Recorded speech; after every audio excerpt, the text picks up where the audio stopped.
It's Wednesday night, and that means it's time for the Lamar Thomas Show, featuring the greatest receiver in the history of college football.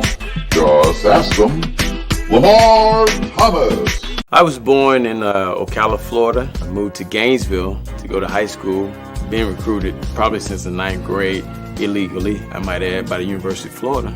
I still can remember Coach Solinger, Don Solinger, coming out to our practice one day. Here it is, this guy comes out in the University of Miami jacket, and I said, I can't believe that's Miami out here.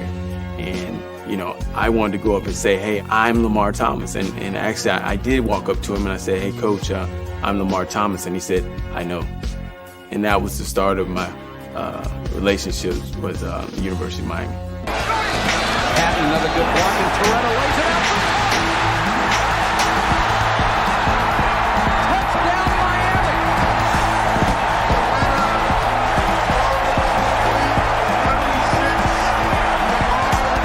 You come down here, you'll be on TV every weekend, dominating. I thought about it.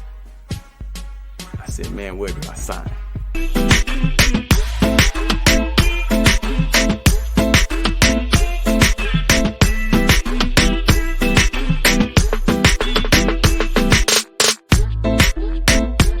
My mom, on Saturday mornings, I would wake up and she'd be holding my hand. I thought she was the weirdest lady in the world. But she was holding my hands and she would be rubbing them and saying, one day these hands are gonna make you a lot of money. She was smart.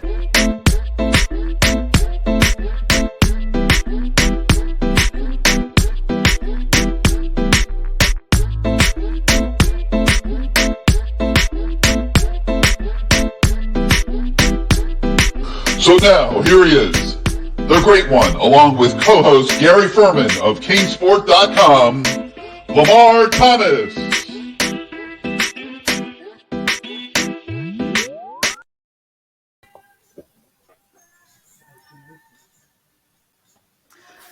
We're back. We're back, Gary. We're back, baby. A new season. Mario Cristobal could not get Lamar's eligibility restored. He could not go into the transfer portal.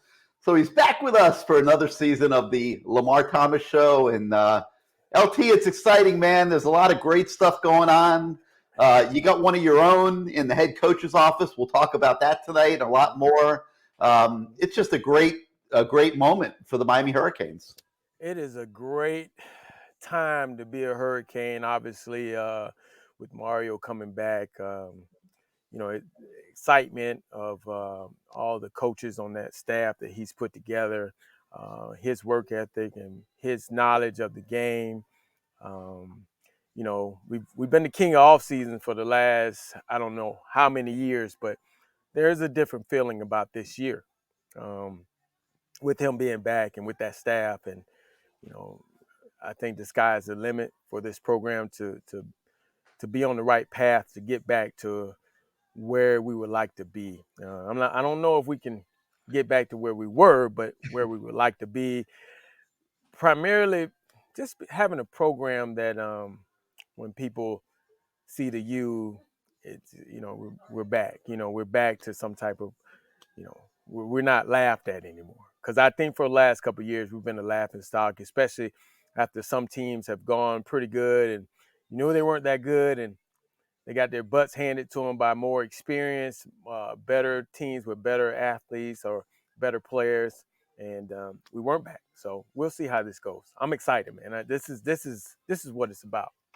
Well, this year's show is presented by CanesWear, which is where you are and where you will be the entire season. Lots of beautiful new Canes merchandise sitting on the shelves and hangers behind you, waiting for Canes fans to come to the store and shop. And tell us a little bit about what it's like just to be sitting there around all that orange and green, and gives you the kind of itch to go shopping, doesn't it? Did you bring your credit card? I mean, what they don't realize, with LT in here with all this stuff, some of this got to go back to the crib, So I'm going to be sporting some on game days.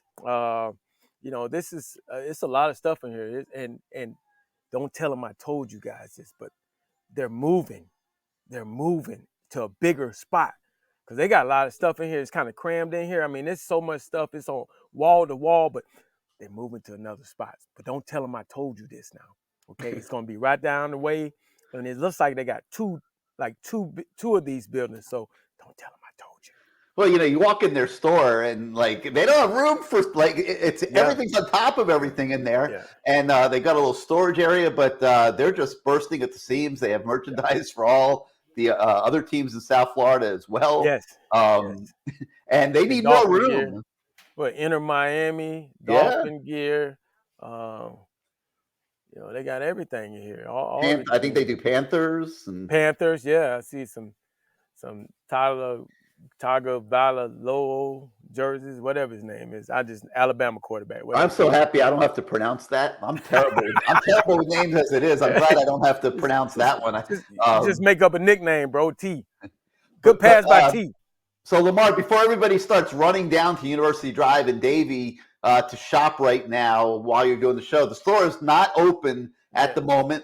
We're going to try to have a couple nights during the year, maybe before some big games, where we talk Brad into staying open late, so you guys can come in. Those of you that live, in Broward County and South Florida, you can come in during the show and shop and hang out with Lamar.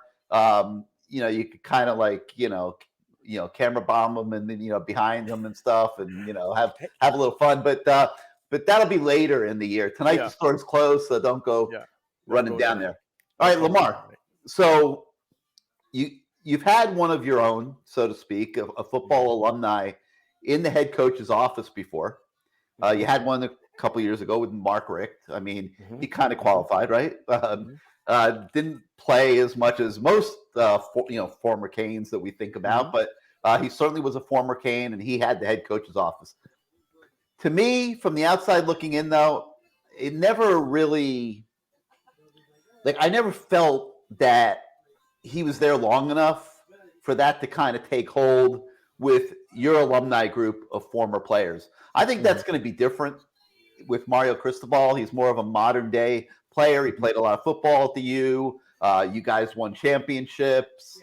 It's a little bit to me of a different mood than what maybe we've seen in the past. What does it mean to your modern generation of former players, including yourself, to have Mario Cristobal running the football program at the U?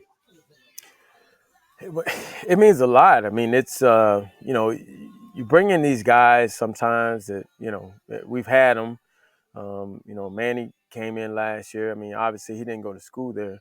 Obviously, Randy did, and Coach Rick did. I think Coach Rick was kind of at the end of his career, and Randy was at the beginning of his career. But here's a guy that we have now that's he's primed.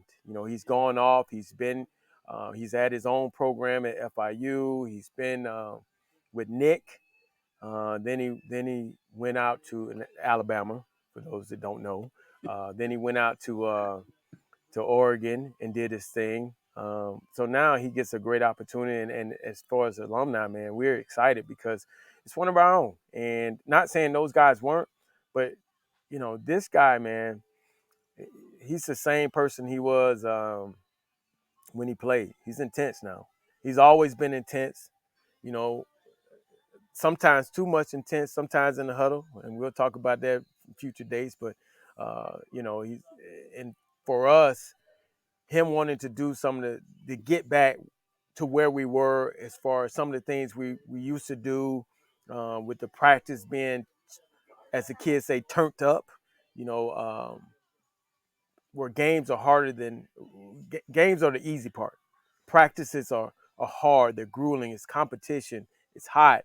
And then, little things like trying to bring back the sideline deal. I think we got a little bit of it. They gave us a little taste of it. We're going to get to come back on the sideline in pregame. But it's something to work on, and to continue. He told us point blank, he wants us around. We've had other coaches in there that they started off that way. You knew it wasn't genuine. You always felt like you were stepping on guys' toes, the coaches. He said, nah, my coaches already know the reason why this program was successful was because of you guys. So he wants us around. He wants us to sit in on meetings. I've sat in on some meetings, and it's just a different atmosphere, a different feel. And I think for some of these kids that it's a culture shock because I don't want to down Manny, but it's a different atmosphere. Now it's more intense. I mean, you got kids transferring now, because can't take it. It's about competition. And I talked to Mario months ago, and I said, hey man, the reason why we won was because of depth and competition. Guys were afraid of the guys behind us, and when we get it that way again, the sky is going to be the limit. College football is going to be nervous. Well, he's doing his best to create that right now. I mean, they have not put out a depth chart yet, Lamar. They've got co-starters pretty much across the board once you get past Tyler Van Dyke.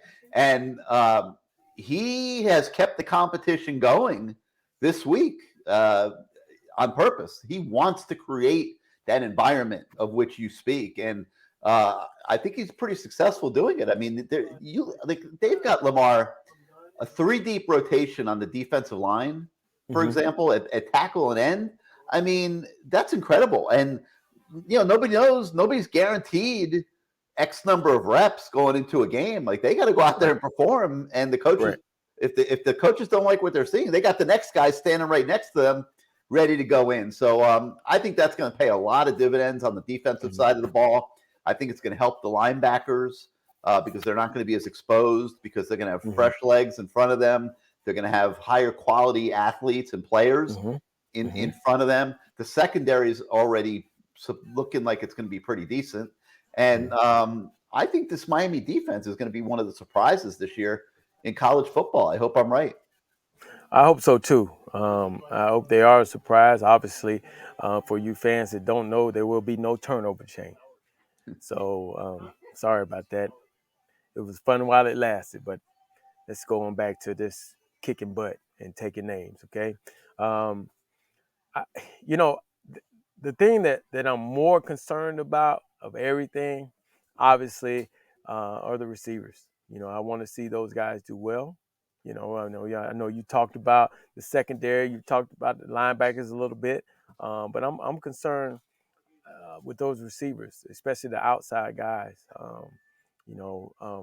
What Rambo was able to do, you wish he would have been able to stay an extra year. Think about that guy coming back for another year. We're going to have to try to win ball games. I think it's just my opinion. We're going to have to try to win ball games from the inside out. With the tight ends, with Mallory and those guys, the group that they have there, and with what's it, Restrepo? Did I pronounce it correctly?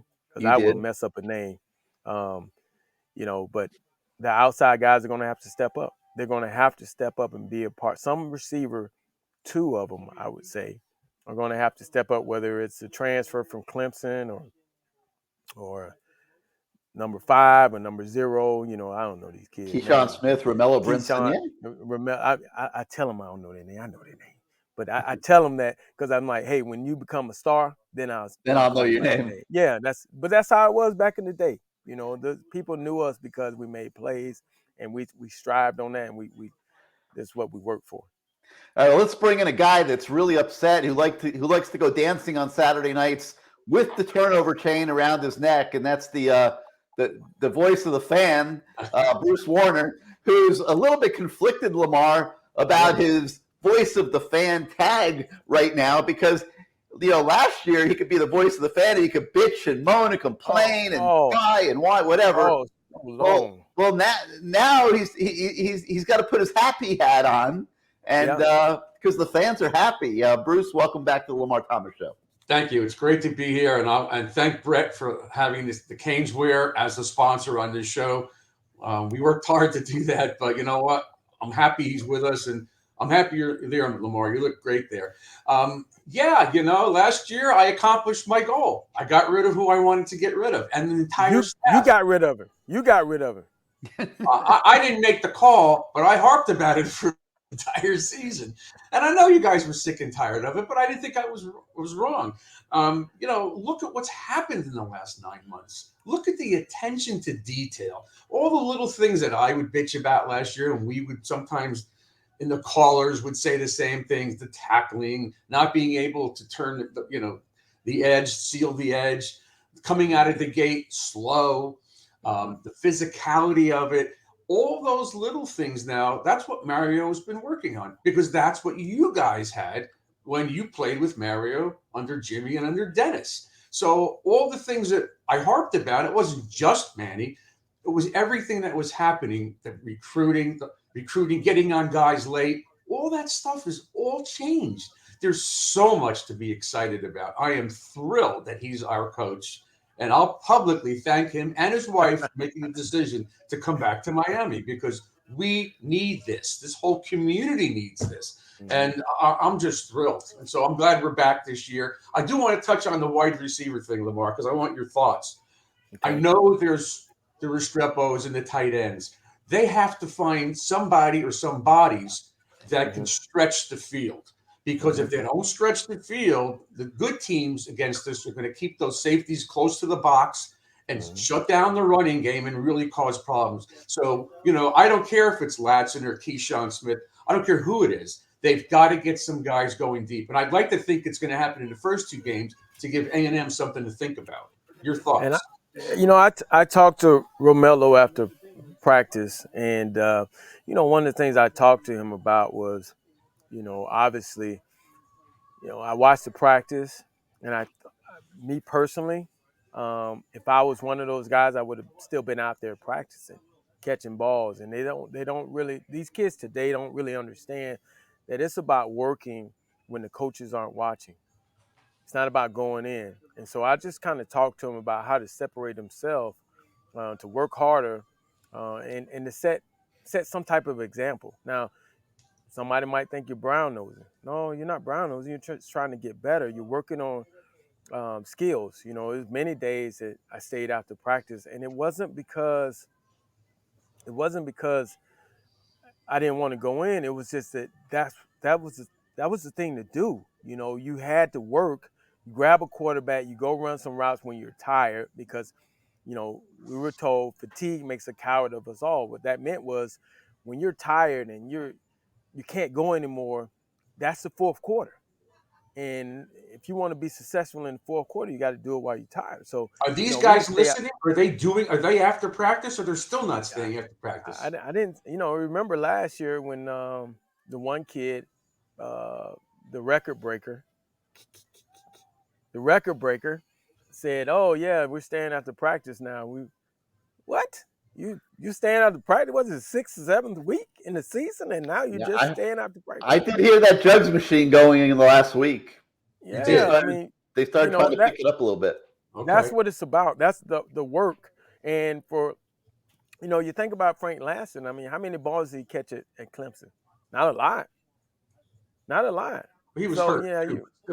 He was hurt, obviously. But you got a great opportunity to come here with Romello and Keyshawn, and somebody step up and they have to be consistent out there, because your quarterback is he's supposed to be a guy, okay? So you can't limit your quarterback now. If he's that guy, you can't limit him to say, okay, he's just going to throw to the tight ends or the inside guy. What happens, like you said, when they bring those safeties down, the smart team says, okay, let's just double those guys. And let's see what these outside guys have. And, hopefully, this is what a game like Bethune-Cookman is for. That's what a game is for. You think about it. What do you want to get out of games like this? Well, you obviously want to shake some rust off. You want to make sure that your starters go out and have a great showing. You're pretty much overmatching this other team, player for player. You want them to get some type of consistency. You want them to make a couple big plays. Obviously, you want to see something happen on special teams. You would like to see something happen big on special teams for you. And depth-wise, you want to see what those young guys are able to do, because they're going to be counted on. You want those guys to be able to step in and not there should not be a drop off. So you give them this type of experience against a team like this where, hopefully, I'm hoping we're up 30, not taking anything from Bethune. I know they're head coach, but I'm just saying you should be overmatched and we should be up by 20 or 30 and some of those guys get an opportunity to make some plays. And now, Mario trusts those guys, at least and I love the way the schedule is set up. Yeah. It gets a little harder each time before we go to Texas A&M. So I mean it's a perfect setup. It's you those guys should get experience and start shaking off some of those cobwebs. You want those starters to be able to do some good things out there. So now we can put those other guys in and see what they can do also. It's funny you say that because if I'm Bethune-Cookman's defensive coordinator, for whatever the reason, you normally don't do this, but I would maybe put a safety or have help on Restrepo and force these other guys to make plays. I don't know who Restrepo is. He's Brad Knight's go-to guy. I'm just saying what I would do if I'd make these other guys make plays and take Restrepo out of the game if I could. They got to be careful because you over-feature Restrepo now, A&M is going to see it. So it'll be interesting. I don't think they'll be feeding Restrepo so much, these first couple of weeks. We'll see. Hey, Lamar, so we're not even 20 minutes into the show, and Josh Gaddis hasn't called a single play yet. And one of our listeners, Sadrach Dorsey, says, Lamar, I loved you, but please, for the love of God, will Mario allow you to coach the receivers? That's all I ask Lamar. No, the fans are coming out. Hey, he has Gaddis, and he has a great staff, and Gaddis is a coordinator, and they'll do a good job. It is what it is, man. It's we'd rather have you here anyway. Yeah, you'd probably rather be there. But you got something big coming up soon, and you probably can't announce it yet, but we'll get there in a few weeks. We'll get there when the season's over. I'm good. I know you are. We'll have some big announcements on the coaching exploits of Mr. Lamar Thomas coming up later in this season. I got another thought, Gary. I think that this is my thought again. I think they're going to run the ball a lot in the next two games because I think Mario wants the physicality to be really ready against Texas A&M. I don't think they're going to go out there these first 2 weeks and start firing the ball all over the field. I think he wants to show physicality. I think he wants to be a power offense, and I think he's going to have that against Texas A&M. We cannot continue on 3rd and short and 4th and 1 to fail. We can't. It can't. Hey, Gary, I got something on that. Who is number 46? They said he was a walk-on running back. Yes, I think that dude was the best player on the field in this scrimmage. Yeah, CJ Perry. Oh man, he's a transfer, right? He's a transfer. Yeah, and they just got another one too from Tuskegee. I can't wait to see. I mean, the kid, man, he ran the ball hard. You could tell that he is like, man, I'm enjoying my opportunity, and I can't wait to show you guys. I guess KO said he's smooth. He was smooth, and he had a heck of a day. That was the scrimmage a couple weeks ago. Yep. I was like, who is 46? And he started running that. They said he used to play DB also. He's been moved around. He's a good athlete, and between him and Lucia Stanley, who they just picked up from Tuskegee, of all places. I thought it was. He was at UAB. He was at UAB, and then he was going to go to Tuskegee this year. He went through training camp with Tuskegee and got this opportunity to come to Miami. And he said, "I'm out of here." Imagine if you were the coach of that team, Lamar. And I mean, what do you say to him? What do you say? Hey, man. Yeah, Tuskegee, Miami. All right, have a good time down there on South Beach. Have you heard anything about Brian Nelson, Gary? Have you ever heard anything about him able to play? He's going to play this week, right? He is available. How much he's going to play or not play has not been announced. I don't think they'll wear him out this week. I really don't. They got to give him a few weeks to get in real football shape. So we'll see how many reps they give him this week, if any at all. They want him healthy for Texas A&M. Texas A&M's got a good defensive line. They throw a lot of ends at Miami, and they need to be at their best on the 17th. And I think they'll sort of phase Zion in. But hey, guys, we talked a little bit about all the excitement and the happiness and the merchandise and all that. Well, Brett, the owner of CanesWear, is as happy as anybody because he knows he is going to be selling all kinds of stuff this year. And he was so fired up that he made a new commercial for the show. Check this out. Welcome to CanesWear. Family owned and operated since 2010, CanesWear has all latest merchandise for the Miami Hurricanes, Miami Dolphins, Inter Miami Soccer, and more.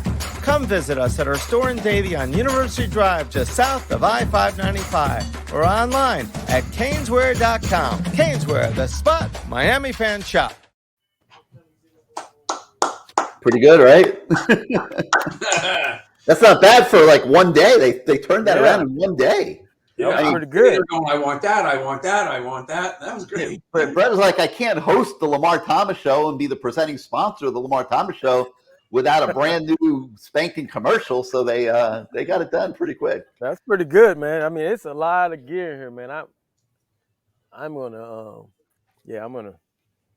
We'll carry the load for a while. Go ahead, go shopping. Hey, so just to set things up, we got a couple great guests that are going to be coming on the show tonight. Alonzo Highsmith, he'll be with us shortly. In the second hour, we'll have Gino Torretta come on. We'll talk a little quarterbacks with him, see what he thinks of TVD and all the hype he's getting and how that impacts his mindset going into the season. So we got that to look forward to tonight. But Lamar, we mentioned Xavier Restrepo, and he's been the buzz of training camp. He was the buzz of spring practice. He's been the buzz of training camp. He is a possession receiver. He works out of the slot the majority of the time. He's not going to remind anybody of Kevin Williams in terms of speed or anything like that. But you've seen him a lot in practice. This is a crafty kid that pours his heart into every single play. And my question to you is, can a slot receiver essentially, and they'll move him around a little bit at times, but can a slot receiver, a guy that's primarily a slot receiver, can he be wide receiver one on a really good team? Yeah, I think so. I mean, the thing that he does have is he's very crafty. And you could tell just by watching him, he works. He works on different things. He has full control of what he's doing, and I picked that up one of the first times I saw him out there. I was like, man, that guy's pretty good. And he's very confident, but he's also one of those guys you can tell he wants to keep learning. And, what I saw of him is I was like, that kid could be a good leader for those receivers. If, because every group needs a guy to be able to, you kind of follow, obviously we've seen it where the main guy doesn't work that hard. So what do the rest of the guys do? They don't work. So, hopefully I really believe that he's going to have a good year. But the thing is, somebody's going to have to step up also, because if he catches 5 to 6 balls a game, you want to say 2 of those other balls should be some deep balls where they're saying, okay, we got to stop this guy, or we got to stop this tight end. And then boom, all of a sudden over the top, you got a dig that's run and the guy breaks the tackle and goes all the way, or catches a 50-50 ball where we throw it up, or a post route. Just from sitting in the meetings, watching the Michigan cut-ups, it's a lot of setting things up. Gaddis's offense, they're going to set you up. They're going to do this, and then all of a sudden, boom, you're going to get that same look, and they're going to go over the top. They're going to test you. And at Michigan, he had a good 1-2 punch as far as running backs, and hopefully we can have the same thing. I think our tight ends are definitely better, so that gives you an extra something to. I've always said, and I hated this, but the quarterback's best friend definitely is the tight end. Gino was throwing a damn Coleman Bell. I had to go in there and tell Coach Harrison, this has to stop. This has to stop, man. This is wide receiver, man. But when you have guys like Mallory and those guys, that Coach Stephen Field, he has a pretty good group. So, hopefully, again, we need some of those outside guys just step up and do a little bit and continue to get better. So when we get to that better competition, we hope that they get that one-on-one and they're able to win. And now it just opens up the whole offense. When Clemson won their title, when they had Deshaun, they had that receiver Renfrew who was in that slot. And they had some great receivers on those teams. But who made a lot of big clutch catches? Renfrew. In fact, I think he caught the touchdown pass to win the game. To win the national championship. So those guys are really important. I'm not saying he's the star of the team, but he's dangerous, and you just can't let him go running around like that. Yeah, but you're right. But they had other receivers that were spectacular, and that's what I think Miami is missing right now. Well, Lamar, I think there's going to be 5 or 6 times during the season where the game is in the balance going into the fourth quarter. And, that's when you need Michael Irvin, Lamar Thomas to step up and make a big catch. And maybe Keyshawn Smith, there were times he got open deep and made big plays. Maybe he can rise up and take his game to that level. Wanzel Morris, one of our viewers, would like to see Romello listen to you a little bit, Lamar, because he says he's built like you with those damn skinny legs. Well, that hold on, wait. That was the whole conversation we had because I said, look, man, you're bigger than me. You and he looked at me like I was bigger than you. I'm like, yeah, bro, you're like 180 something. I was like 160 something. Okay. But I said, and I went into the whole spiel of what separates you. And we had I thought it was a great talk. And I hope that it helps the young man because I think at some points in these guys' careers, they just need to hear some things of why we were great. And it's not about patting ourselves on the back because it was work, man. It was a fear of not being successful.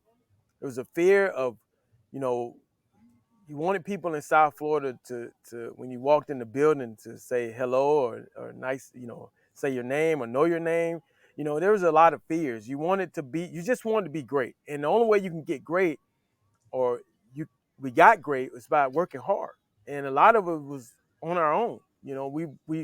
We stayed after practice. We wanted to catch extra footballs. We wanted to run extra routes. We wanted to do all these things. We just grab a quarterback. I mean, hell, I even would throw with Alan Hall sometimes. Joy Cole. I mean, these guys. Hey, remember when Hankerson used to go work with Mark Duper and they used to catch tennis balls? One of our viewers, Christopher Wright, is flashing back to those moments, and he wants all the receivers out there catching tennis balls. Well, I mean, those are some drills, but I mean, there's nothing like the real deal. There's nothing like the real deal. You got to want it. It has to be. I wanted to be successful, and I wanted my teammates to respect me. You got to have a chip on your shoulder. I told Romello, I said, hey, at 169 or whatever the hell I was, and that's being generous, I needed those guys to respect me. I wanted those guys to say, hey, man, that dude's a tough son of a gun. He's gonna try to make every play he can. The ball's in the air. I knew that I had to run precise routes. I knew that when the ball was in the air, I had to fight for it and go get it. And I started off being a blocker. That's how I got playing time as a freshman. I just did what I had to do, and it just, you're in there blocking, and all of a sudden they check to a fade route. You got to go get it. You go get it. Now the coach has confidence in you. Well, another one of our viewers, Kaio Money. 1 second, Bruce. He hopes that Bethune-Cookman stacks the box and tests the outside receivers just to get those looks early. Let's go. I agree. Let's do it. I heard going into this fall camp, and I thought maybe I heard it from Gary, whatever, that Jacoby George was penciled in as the so-called starter along with Restrepo, but that hasn't materialized. What do you know about him? What happened with him? He might be not playing the first couple games. We're still waiting for official confirmation of that. Okay. You know how that goes, beginning of the year, guys that have little missteps during the course of the summer, and off season. So he's been on scout team this week, so we're presuming he won't be playing. And But no, he was never the starter, Bruce. No, I thought he might be because he had a pretty good year last year. He had some occasional flashes, and so did Blake. None of them have been consistent. None of them. Right. Hey, None of them. hey, Gary, hold on. Christopher Wright said, not going to lie, at first I didn't think LT was going to be good. He sure did prove me wrong. I said this guy was going to get pushed around. Hell, I thought I was going to get pushed around too. I ain't going to lie. I mean, I was like, I got down here. I couldn't get off the jam as a freshman. And the guys, we were in the three-point stance, and I was about to give it up, man. I said, man, maybe it's not for me. Maybe I should go to Gainesville with the other sorry team and play with those other sorry players. But, I got a chance to stand up in Dennis Harrison's offense, and it was on like Donkey Kong, because all those little DBs like Roland Smith and Robert Bailey and Herbert James, all them dudes that were jamming me, I tore their behinds up. And it just, I looked down on them. So now I'm standing up. Before they would just jam me into the ground. So I had some success, and I got it early through working, and I just kept feeding off it. And we had some guys on the receiving squad that they all had different skills. And like I told Romello, my thing was, what can these guys do better? Okay, what are my faults? I mean, what do I need to improve on? Obviously, it was the weight room, but I said I'll figure something else. So like I said, I told the strength coach, I said, hey man, I ain't here for them weightlifting. I'm here for first downs and touchdowns. That's what I do. So you just gotta know what you're competing against, and you gotta see what a guy can't do well, and you just take advantage of it. Everything is about competition. You have to compete if you want to be successful. Well, that sounds like watching film. All day. All day. All day. That sounds like watching film, which we heard stories of these guys in the last couple of years not watching films, including the quarterback. It was that VCR tape, that is super VHS that we had to plug in there. When I first got there, we still had the rolling film, and then then that changed to the VHS, and it was just sitting there, man, just watching the cut-ups of Michael Irving or the Brian Blades or the Brett Perrimans, watching Andre Brown and Dale Dawkins, all those guys, Randall Hill, Wesley Carroll, all those guys, you're just watching them say, man, this guy, okay, what's he doing? How does he do this? How can I do this? I got to put this in my game too, and just trying to figure out what you can do, right, and be successful at it.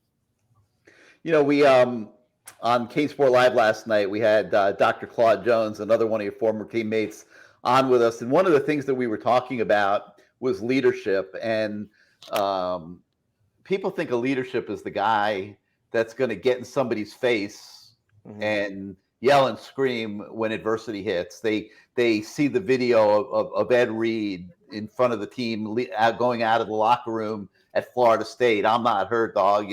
I mean, don't ask me if I'm hurt. I'm hurt. We're not dominating. Joaquin said dominate. And that's the vision that's in their head as that's a leader who makes statements like that. I'm not sure they have that on this team, Lamar. And how important is that? And I'm seeing as the season's coming, guys like Van Dyke and Restrepo and Tyreek and these guys are trying to step up and play those leadership roles. They're having team meetings, they're having group meetings and things like that. How important are leaders and vocal leaders on a football team? Very important. I mean, because guys, man, they follow. You got to have guys that are somewhat obviously doing the right things on the field and somewhat doing the right things off the field too. And that's important, whether it's a quarterback or whether it's a receiver or whether it's a D lineman, somebody that everybody listens to. We had a lot of leaders, a lot of guys that, a guy like Russell Maryland, he didn't say much, but when he talked, whoa. That's what I said last night. When he talked, he was a leader. Yeah, he was a leader. He was, you had some guys that were rah-rah guys that talked all the time, but you knew that they were doing it to get us there, to get us where we need to get. And there was some guys that didn't say much, and they just but when they said something, you knew that, oh, he said that. Oh, we better tighten up, So, I mean, it's important. Leaders are important because the coaches can't do it all. They can't do it all. They can give the speeches, they can give all of it, but it's really about what those players say. So when we would listen to Coach Erickson or Coach Johnson, and then they would go out the room, and then it was just all us, and we would say something along those lines. But that's where those leaders, you listen and you get prepared and you get ready to go do battle. Lamar, you've watched Mario systematically work at rebuilding this program from the day he took the job, got the university to commit all kinds of money. They're going to build a facility, $150 million. Coaches' salaries through the roof, recruiting budgets, support staff budgets, you name it. They're spending money on it at the U.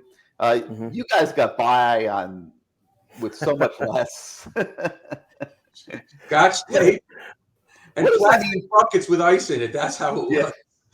I mean, they have refrigerated coolers, Lamar, out on the practice field now, so that if the guys are too hot, they can go sit down in the 20-degree cooler. It's like a trailer, but it's essentially like a cooler. I mean, and they can cool down in a refrigerated trailer that is on the practice field. What does it mean? What does it mean to a player? You guys never cared, but what does it mean to these guys on the current team that the university is making the level of commitment that it's making to the football program? I would think that those guys would be, in today's age, seeing, with these changes that will be made, to be able to compete with the other schools, as far as everybody wants to brag on their own stuff.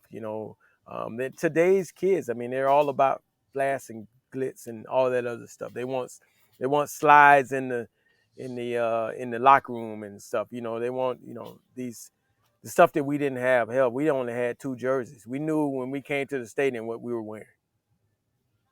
We didn't change. It was either white bottoms, orange top, or orange bottom, white top. But now it's different. They got to put in the what jerseys are going to be worn, so we can sell it in these type of stores, and it's just different. And today's kids, they're into it. They're into saying, okay, well, our facility is just as good as Kentucky or the SEC school or the other ACC school. They take pride in that. Where we beat you because we were pissed off that you had better crap than us, and we used it as a way to get even on that field. Or they got better jerseys. They can have the facilities, but you guys were walking around like this. Look what I have. Look what I have. Yeah, exactly. That's a difference maker right there. And if we could ever get back there again and start doing that again, look out. Did you see the new locker room? The new locker room was incredible. Was incredible. I mean, beautiful lockers, their names above the locker. Beautiful. Like Lamar, there's no danger of having too much or anything in a situation like that, right? Like, I mean, the best teams in the country are winning national titles with the most beautiful buildings in the country. I mean, Howard Schnellberger would be grimacing at all this. Like, I mean, you gotta update your stuff again because everybody else has it. But today's kids, man, they're into that. I mean, they're into it. I mean, coach, kids ask me all the time about jersey numbers. I say, you're talking to the wrong person, bro. I wore 36 in college, so I don't really care about jerseys numbers. You know what I mean? So they're different, man. These kids are truly different when it comes down to, I mean, just look at the social media. Look at social media. That's what it's about. What they can put on social media, the lockers, they want pride in being able to show off their new stuff. Now, I look at it like this. Yeah, that's all nice, but you still got to go out and win ball games, man. Right. why sit in a nice locker room when you're getting your tailbones kicked in? You know, I don't want this nice locker room. We ain't winning. You know, Right. I don't, and that was our thing. I mean, our seats were hard. You know, it was ugly. You know, some people shared lockers. I mean, all kind of things went on, but we won games, and we found a way to use that, not having stuff as fuel to burn our fire. And you know, half the time it was we'd go to a place and we walk in to visit the locker room and like, God damn, this is nice, man. We should kick their butt because it's so nice. You know, it's just You know, just dumb stuff. I was looking online the other day, and Maryland was showing off their new facilities. $150 million for a new football facility at Maryland. And when they started talking about this one that's going to be built here at Miami, the initial numbers being thrown around were 100 million, and now it might be getting even higher. And athletic director Dan Radakovich, he came and met with the media yesterday, and he all of a sudden he said, Alonzo Highsmith is senior staff now. Alonzo Highsmith he's senior staff with us. And then he starts talking about how Alonzo is going to go out in the community and raise all this money to build this building. So I figured that's a good entree to bring him into the house. And so everyone's so thrilled to have you back in Miami.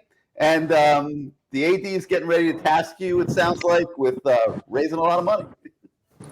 Well, you know what, man? I'm excited to be back, and I'm looking forward to the challenge. I think it's something that's well-deserved at the University of Miami.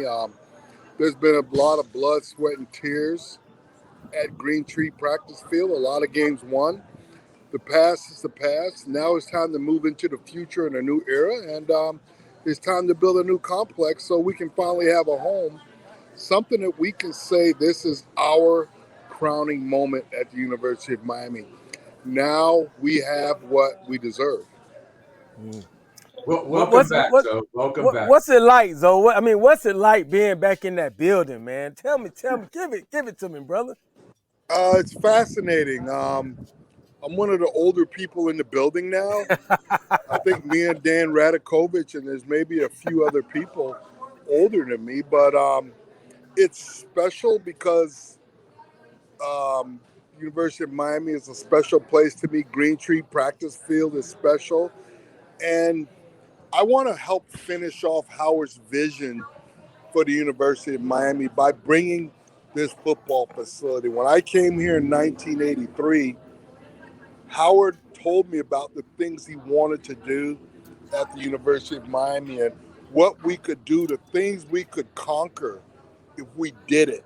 And we did our part, but the rest of it was never fulfilled for whatever reason. And now that time has come, 40 years later, that we're going to build something special that will be a tribute to past and former players. You know, all the new incoming players will have a home that they can say this is the University of Miami. And it's something we've all been waiting for.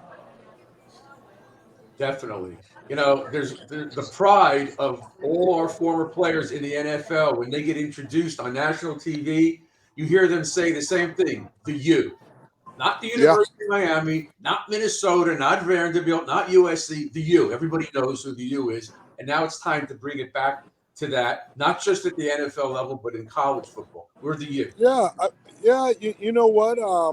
I think the only thing we're focused on now at the University of Miami is just work ethic and getting better. I mean, the past is great and the U and all that kind of stuff is great, but it means nothing unless you put the work ethic in.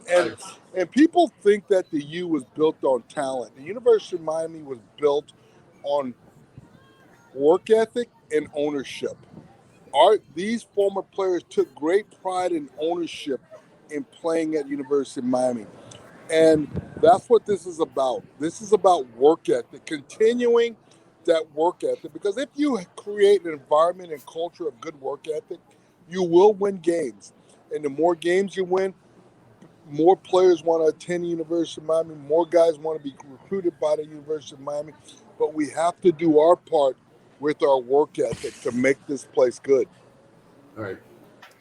And attention to detail too, because that was missing for a very long time. Attention to all the little things. So Mario keeps mentioning Well, things. All the things that it takes to win in any endeavor in life, it still requires that in football as well. And we just have to get back to business at the University of Miami. No one's going to give us anything. No one expects us to win. Nobody wants us to win. We're going to have to do that here at the University of Miami with our work ethic and carry it to the field. Hey, one more question, Zoe. I need to know, is the intensity back on that practice field down there at Green Tree? Is the intensity back? Well, I'll tell you this. If you don't have intensity and you don't have a work ethic, you ain't going to make it out there, because Mario is the leader. He wants things done a certain way. And I give these kids a lot of credit. They've worked their behinds off, and they believe in Mario. They believe in his coaching staff. And that's all that matters. All that matters is belief. And as long as you're working hard towards something and you're giving effort, maximum effort every day, it's like a wildfire. It catches on fire to everyone within the building, the athletic department, the training room, the equipment room. Everyone involved at the University of Miami can catch this disease called work ethic and urgency. We have to create urgency at the University of Miami. We have to be on code 11 alert, ready to go at all times, and let's create something special with our work ethic. And losing is not an option. And no, I don't think in the last 15 years it was acceptable. No, losing's never acceptable, but we all talk about losing's not acceptable, but you got to put the work in. Right. You'll only be able to talk about winning when you put the work in. We don't care about the opponent. Doesn't matter who's next. We have to do our part. We have to perform at a certain level at Green Tree practice field and take it to the field. And that's all we talk about here now. And like Mario says, how you do anything is how we do everything. It's everything from academics to off the field to the practice, how we practice, the way we approach practice. That's just the way it's going to be here. Zoe, you got me fired up, man. You got me fired up, bro. Can I get back in? I got to get one more, just one more down, maybe a third down. Hey, we'll take all the good players with a good work ethic and want to win. We'll take them. So Zoe, how's it been going for you, man? I mean, how are you enjoying being in college? How did you see that work? It's a lot different. I'm learning along the way. I work with a good group of people. We've got Dennis D-Train, who's been there a long time, Juan Navarro, and McKenzie, and Carla, Cara, and all the guys, Landon Simpson and Andrew Rogers, all the young guys that work in the office, the analysts, all those people, we're all trying to work together to help make the University of Miami football team better. What have you seen, Zoe, from spring ball that's changed for the better now that we're in fall ball? I have no clue. I wasn't there doing spring. I only got there in June. Okay. So I missed spring ball, but from what I've seen from June to now, the kids have put in the work. Good. And now it's time to play football. Yep. And I believe in these kids, and nobody loves these kids more than me. I want them to succeed, not for me, not for the University of Miami. I want them to succeed for themselves and make the University of Miami special. It's players and your work ethic that makes a place special. And I don't want to hear about Lamar Thomas, Alonzo Highsmith, Ed Reed, and all these people. It's about today and giving these young men the confidence to go out there and the belief that they can also create their own legacy and help build this program. Amen. All right, so thanks for stopping by with us for a few minutes. We know you're grinding over there at Mario Cristobal headquarters. The hours are just ridiculous. I mean, it's amazing that human beings can work. You know what? I'm fortunate to work with someone like Mario, who is a tremendous leader of men. And any young man who plays for him, you'll be a better person when you leave the University of Miami than when you come in, because there's a few things you're going to learn. You're going to learn to pay attention to details. You're going to work your behind off, and you're going to do everything the right way. If I was a parent, I would want my son to go play for Mario. Wow. Well, hey, man, we want you back on here at some point, man. Good luck to you guys on Saturday. Well, I'll be there. Okay. I think they're gonna win the halftime show, though, bro. Sorry about that. Hey, let's just in the words of Jimmy Johnson, let's just lay it all on the line, have some fun, and go play football. Yep. There it is. Appreciate it, Zoe. We'll talk to you. All righty. Hey, Thank you. Thanks for stopping by, man. There you have it. Alonzo Highsmith. We didn't want to grill him too much about the actual team. I mean, that would not have been fair. But he's making an impact in that building for sure. He's working the community, Gary. He's going to be involved in the community. He's going to be involved in the fundraising for those facilities.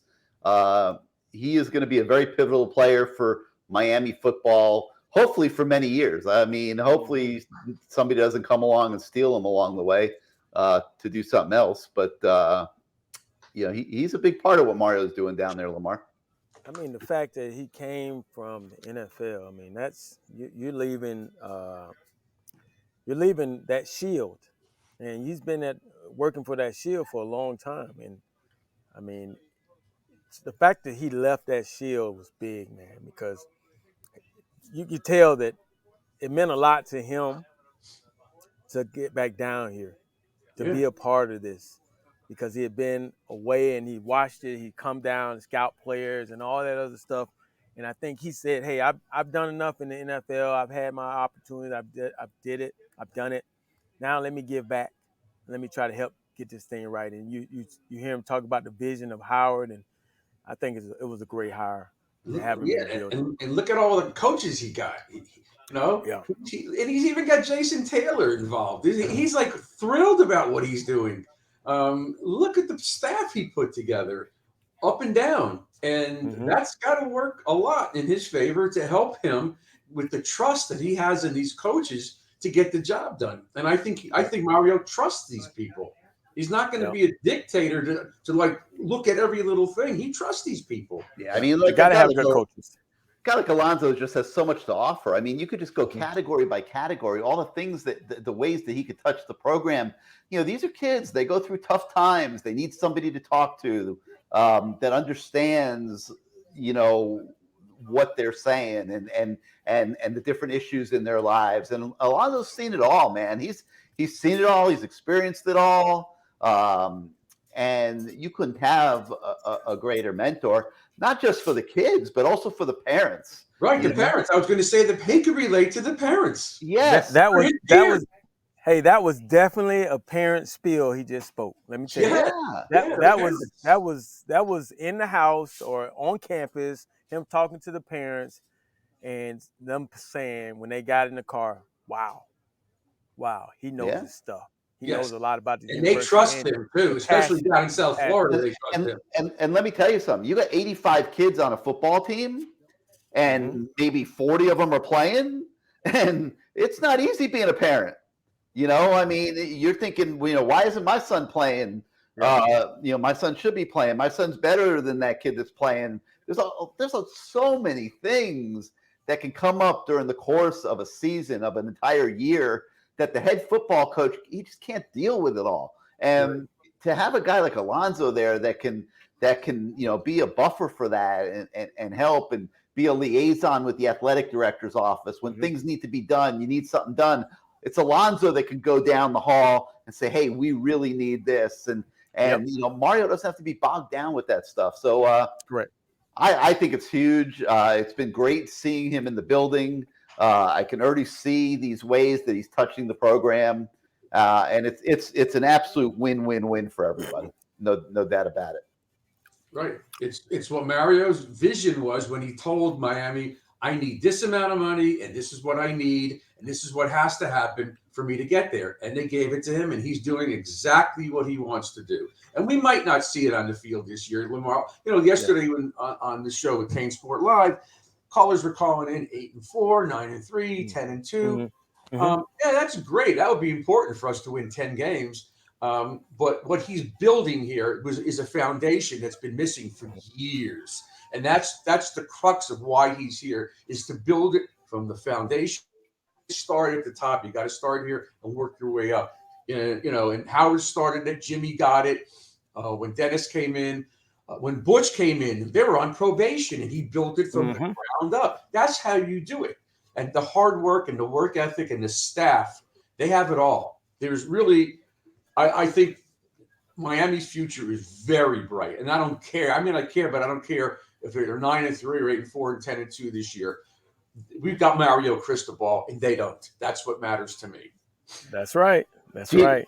Gino Torretta is going to be joining us shortly, Lamar. But let's take the conversation back to the receivers for a few minutes, because they have been such a big topic of conversation. And Christopher Wright, one of our viewers, who's rocking and rolling in the chat here tonight, he thinks Keyshawn Smith is that dude. And you've been out of practice. You saw Keyshawn play in the games last year. I don't want to say he's got an Andre Johnson body, but he's a well-built, strong-looking receiver. He can run a little bit. I don't know that I would call it top-end speed, but he's got decent speed. What does Keyshawn Smith need to do, Lamar, to go from being a guy that catches an occasional pass here or there that nobody really thinks about to being the guy that they can count on to complement an Xavier Restrepo, a guy that they can throw the ball to in the fourth quarter with the game on the line? He needs to win some one-on-one matchups, win those one-on-one matchups. Also, make some key third down catches, because what happens when you move that chain, it gives your quarterback a lot of, he's like, okay, I know I can go to this guy. And he makes some 50-50 ball catches or some radius catches where, the throw isn't perfect, but he still is able to make the play. The quarterback now has trust in you, and that's important. When those quarterbacks trust you, they'll throw it to you regardless.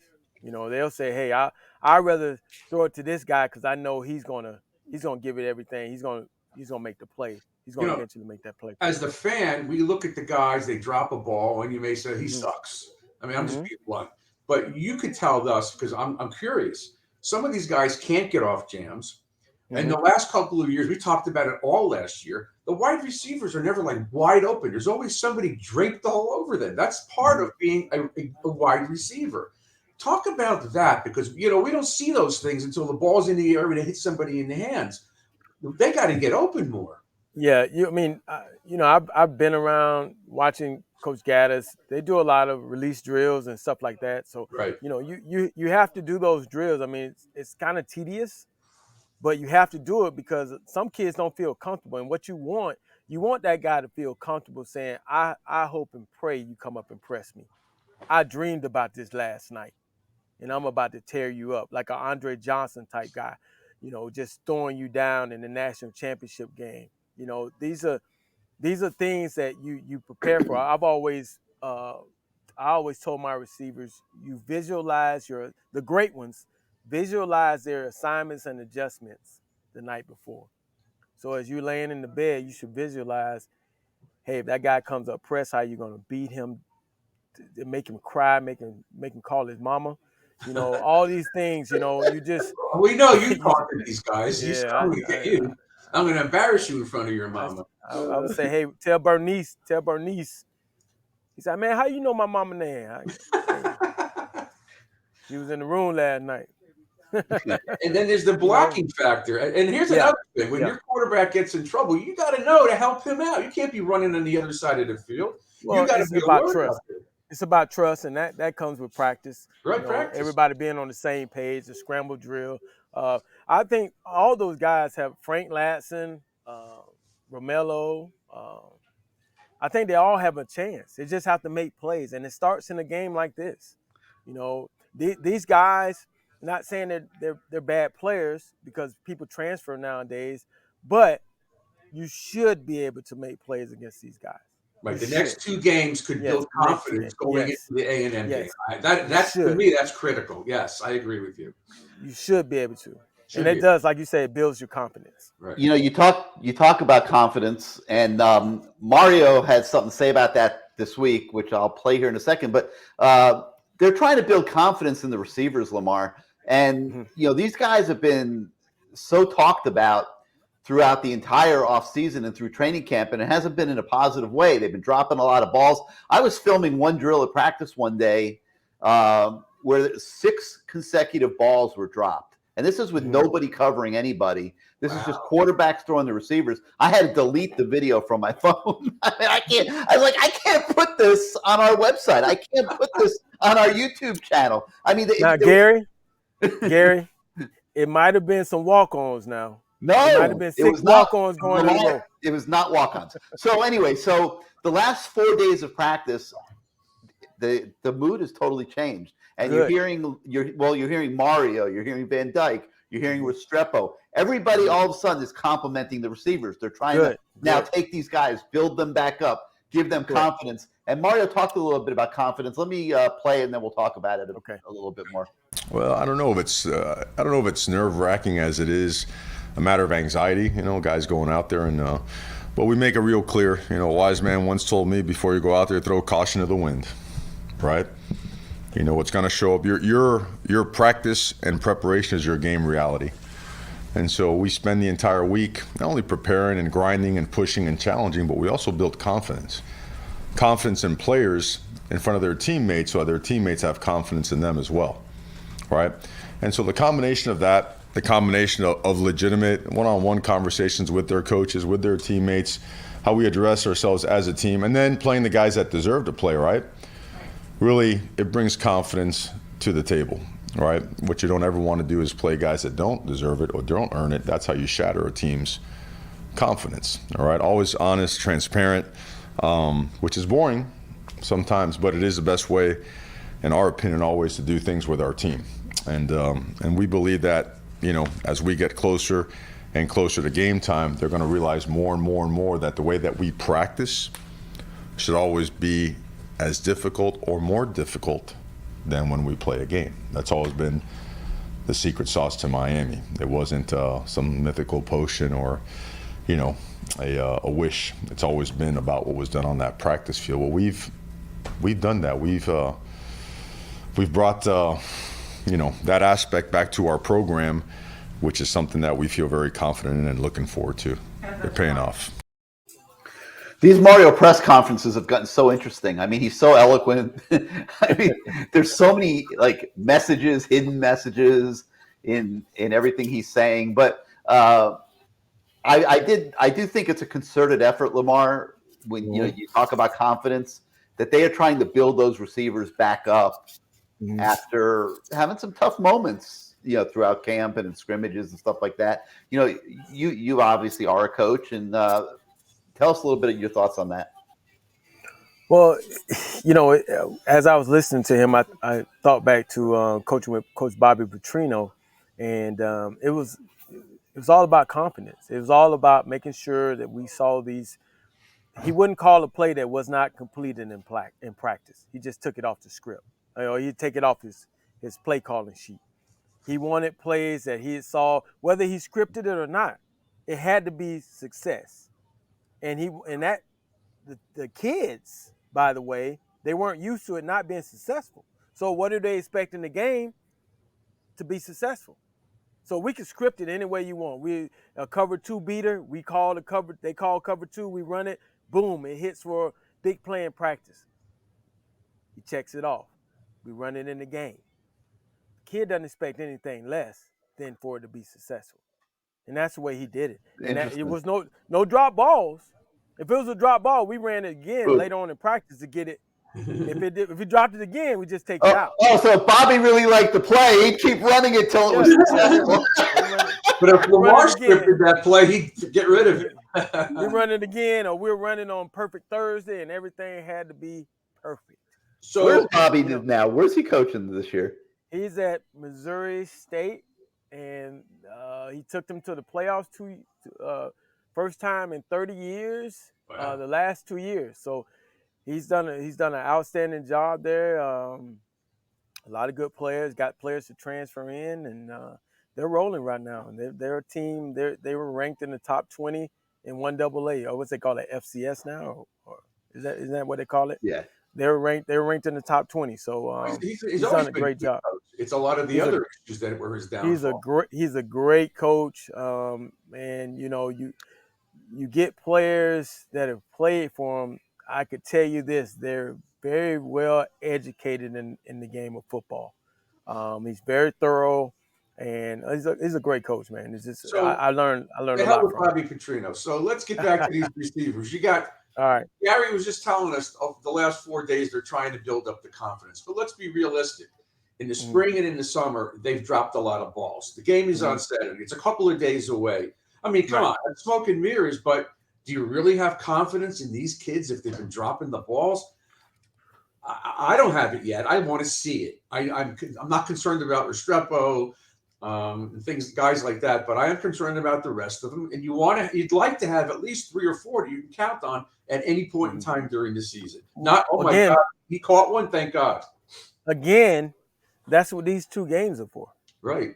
That's why you if you can set your schedule up like this, then you've done a masterful job of it's kind of like whoever set this up probably set up our schedule back in the day, because we never played a cold weather game.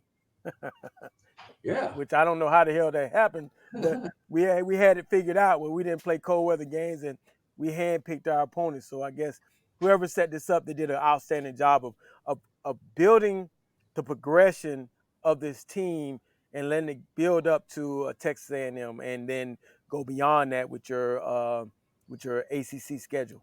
Right, because the Alabama, and then a couple of years ago we played LSU in Texas. We all thought that they were going to win these games. Not the Alabama game, but LSU. That was that was a major disappointment for all of us that were in Texas for that. It was one of those things where we were just praying not to get blown out. Yeah, you're hoping to make a good showing, and that was the thing. So you think about this. We're hoping to make a good showing. I think to that point. Texas A&M. I don't think they're that great. They lost. Well, I didn't say one of them.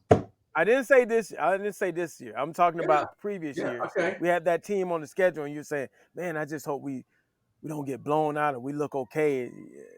That's not the way we think it down here in South Florida. So, Mario's going to build this thing up, and this year, obviously, our fans have to understand that you're still trying to get in your players.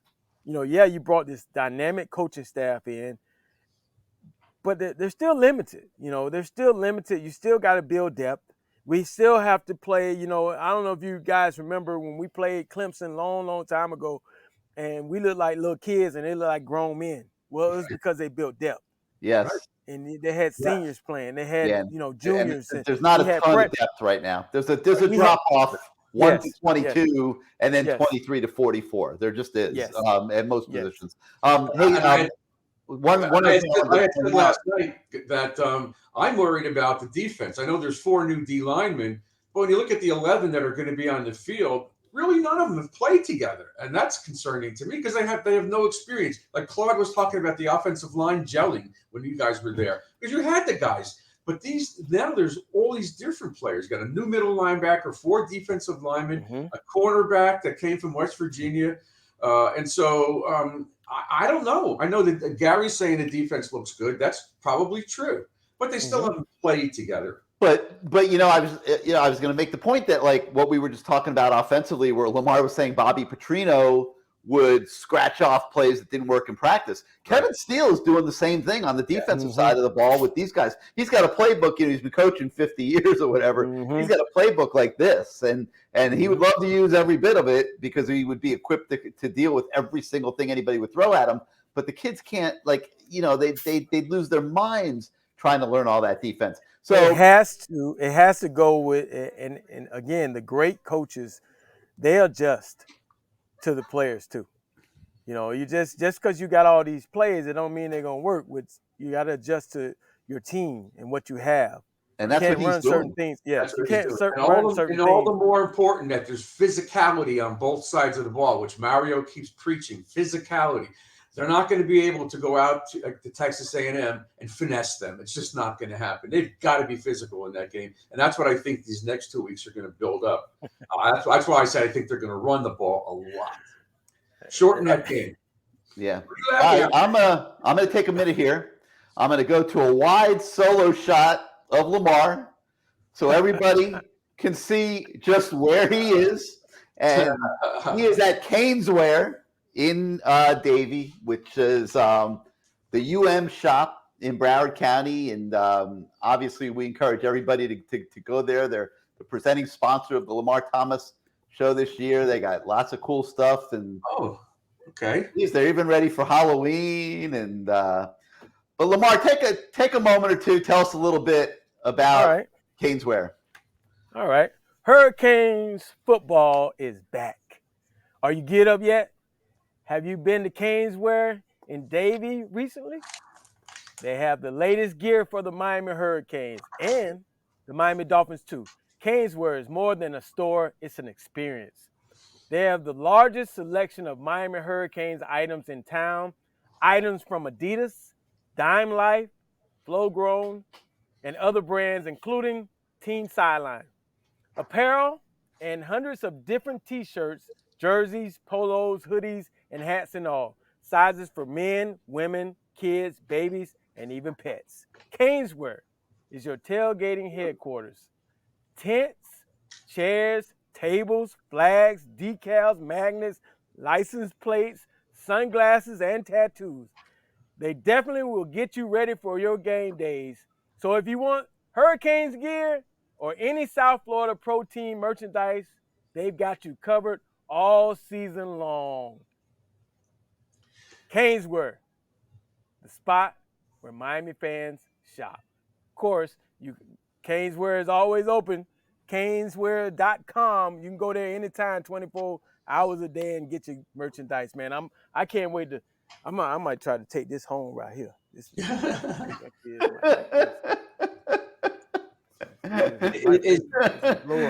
is that the neon jersey behind your right shoulder?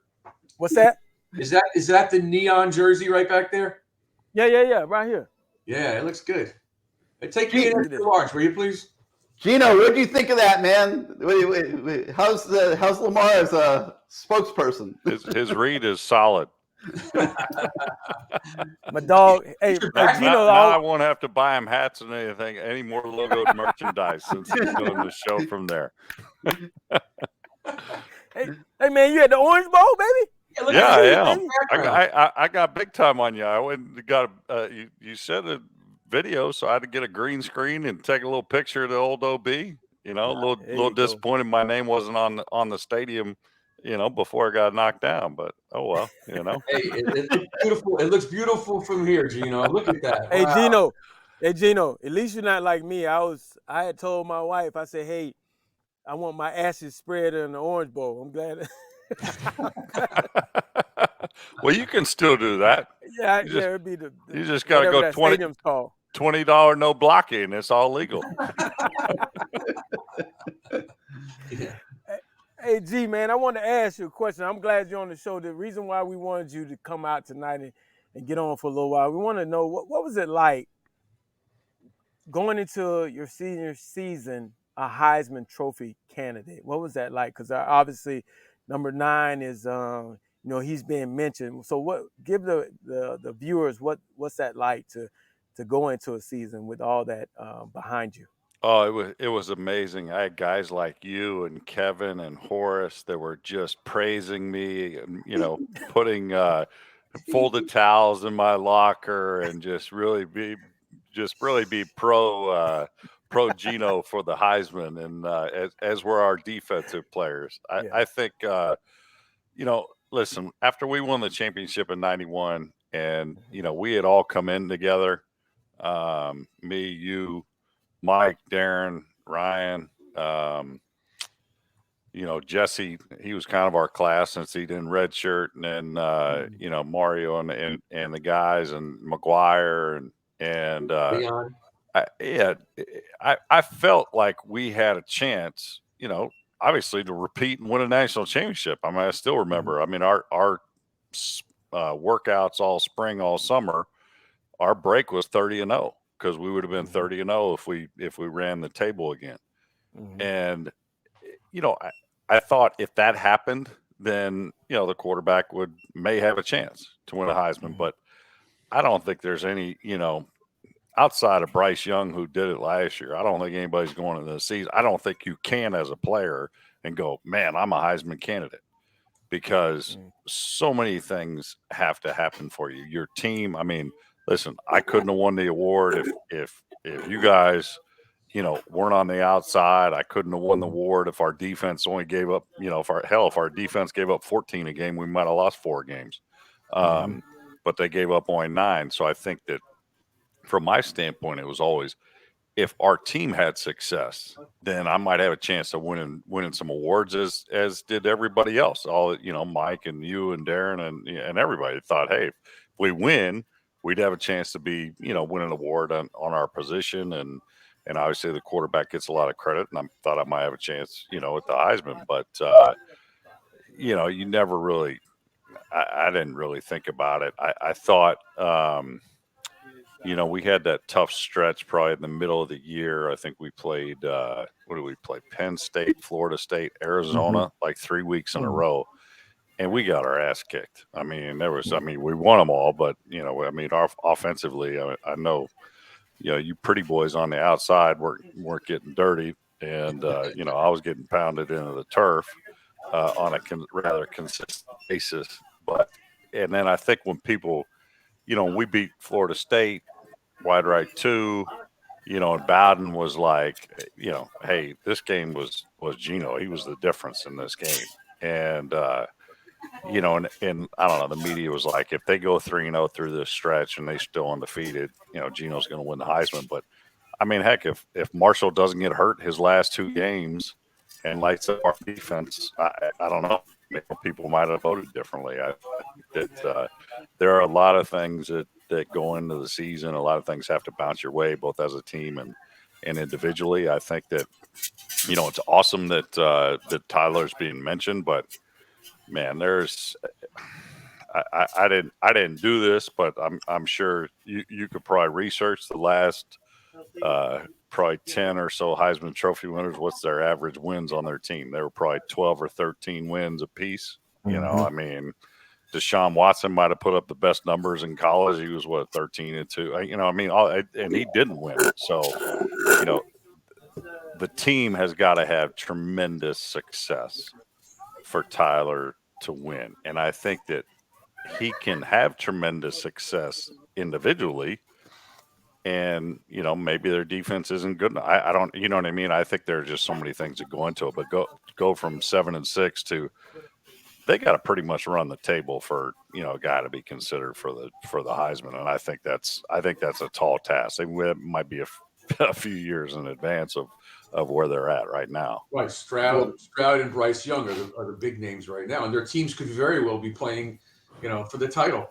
Well, and Stroud, to be honest, I thought Stroud had won it last year. I was actually broadcasting the Michigan State Ohio State game. I think he had 4 touchdowns in the first quarter. It was just an unbelievable. Kid's a specimen. He's big. He can run. He can throw it. And I thought he had won the title, or he had won the Heisman right there with that performance. And then what happens? Bryce Young comes out, plays, Auburn kicked Alabama's ass for 58 minutes, and he comes back with the last drive and then plays lights out in the SEC championship game, and change the minds of a lot of voters. So that's why so many things can happen. I mean, Stroud had a season that you would have expected him to win, and some guy just played lights out at the end of the season and had numbers about the same as him. So it's just a lot of things go into it, but I think the team's got to have tremendous success. I don't know how much you heard, Gino, our last segment when Lamar was talking about the receivers who seem to be dropping a lot of balls. How concerning is that to you going into the first game and you're still looking at inconsistency from multiple receivers? I mean, Restrepo seems to be the one guy, but he's a little guy in a slot. Well, it's concerning when you lose your playmakers, Rambo and those guys. I mean, Rambo came from Oklahoma and he was the star in a year for us. I mean, that means we didn't have a lot of guys that were there that were ready to step up. I mean, I know this. If it was our senior year and somebody transferred to our team, who was going to sit the bench? I know Lamar wasn't. I know K-Dub wasn't. I know Horace wasn't. And he wasn't going to get in front of Spencer. So, that's what I mean. So we had a guy last year comes in and becomes a star. It's concerning. And I always give, Lamar grief. I'm like, well, you couldn't throw it to yourself. And I most certainly couldn't throw it and catch it myself. So you know what I mean? We need each other, and Right. yeah, they're gonna need some guys to step up, and it's concerning based on the reports and people watching practice and things like that. But we'll see when live bullets happen. The quarterback's only as good as the 10 guys around him. Right. He needs guys blocking. He needs guys running. And if he doesn't have guys blocking and running, he better have some horses on the outside that can flat out fly and make catches for him. So I think that's what I had mentioned before, that they're going to have to find one or two guys that could stretch the field. Otherwise, those safeties are going to be coming up. It's going to make it tougher for us to run the ball because they're not worried about getting beat deep. They have to find one or two of these guys that can go down the field and stretch the defense. Yeah, and the question, what's the run game going to look like? I mean, I know everybody's doing the spread. Tyler has run some of that, and he seems to have some success, running it. I don't know if we want him running 15, 20 times a game. That evens up the defense, and then, you got the guys on the tight ends are big bodies, big targets. I mean, they're gonna need to be able to stretch the field, but are they Shockey-esque where they could get up the seam like a slot receiver and they're pressing the safety pretty quick. So, there's a lot of moving parts, but I would say this, and I think at least for us and going into this game, they should win the game pretty handily.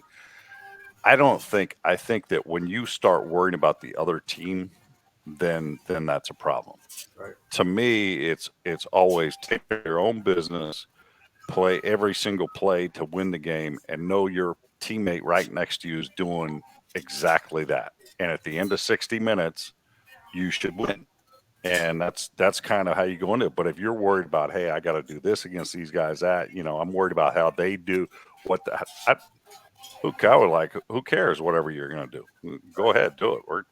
We'll go out there and do what we're going to do, and we'll just beat you.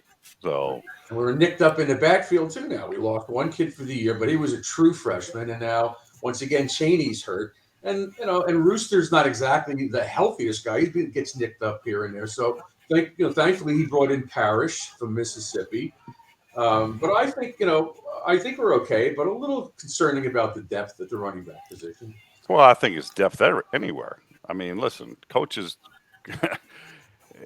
when coaches change, when you have coaching staffs change and the prior staff doesn't go to the NFL or move on to a better job, they're changing for a reason. It's because they didn't win enough and or get, enough personnel in. I mean, so that's kind of what it's down to. So you seem like, okay, we're investing as a university more than we ever have.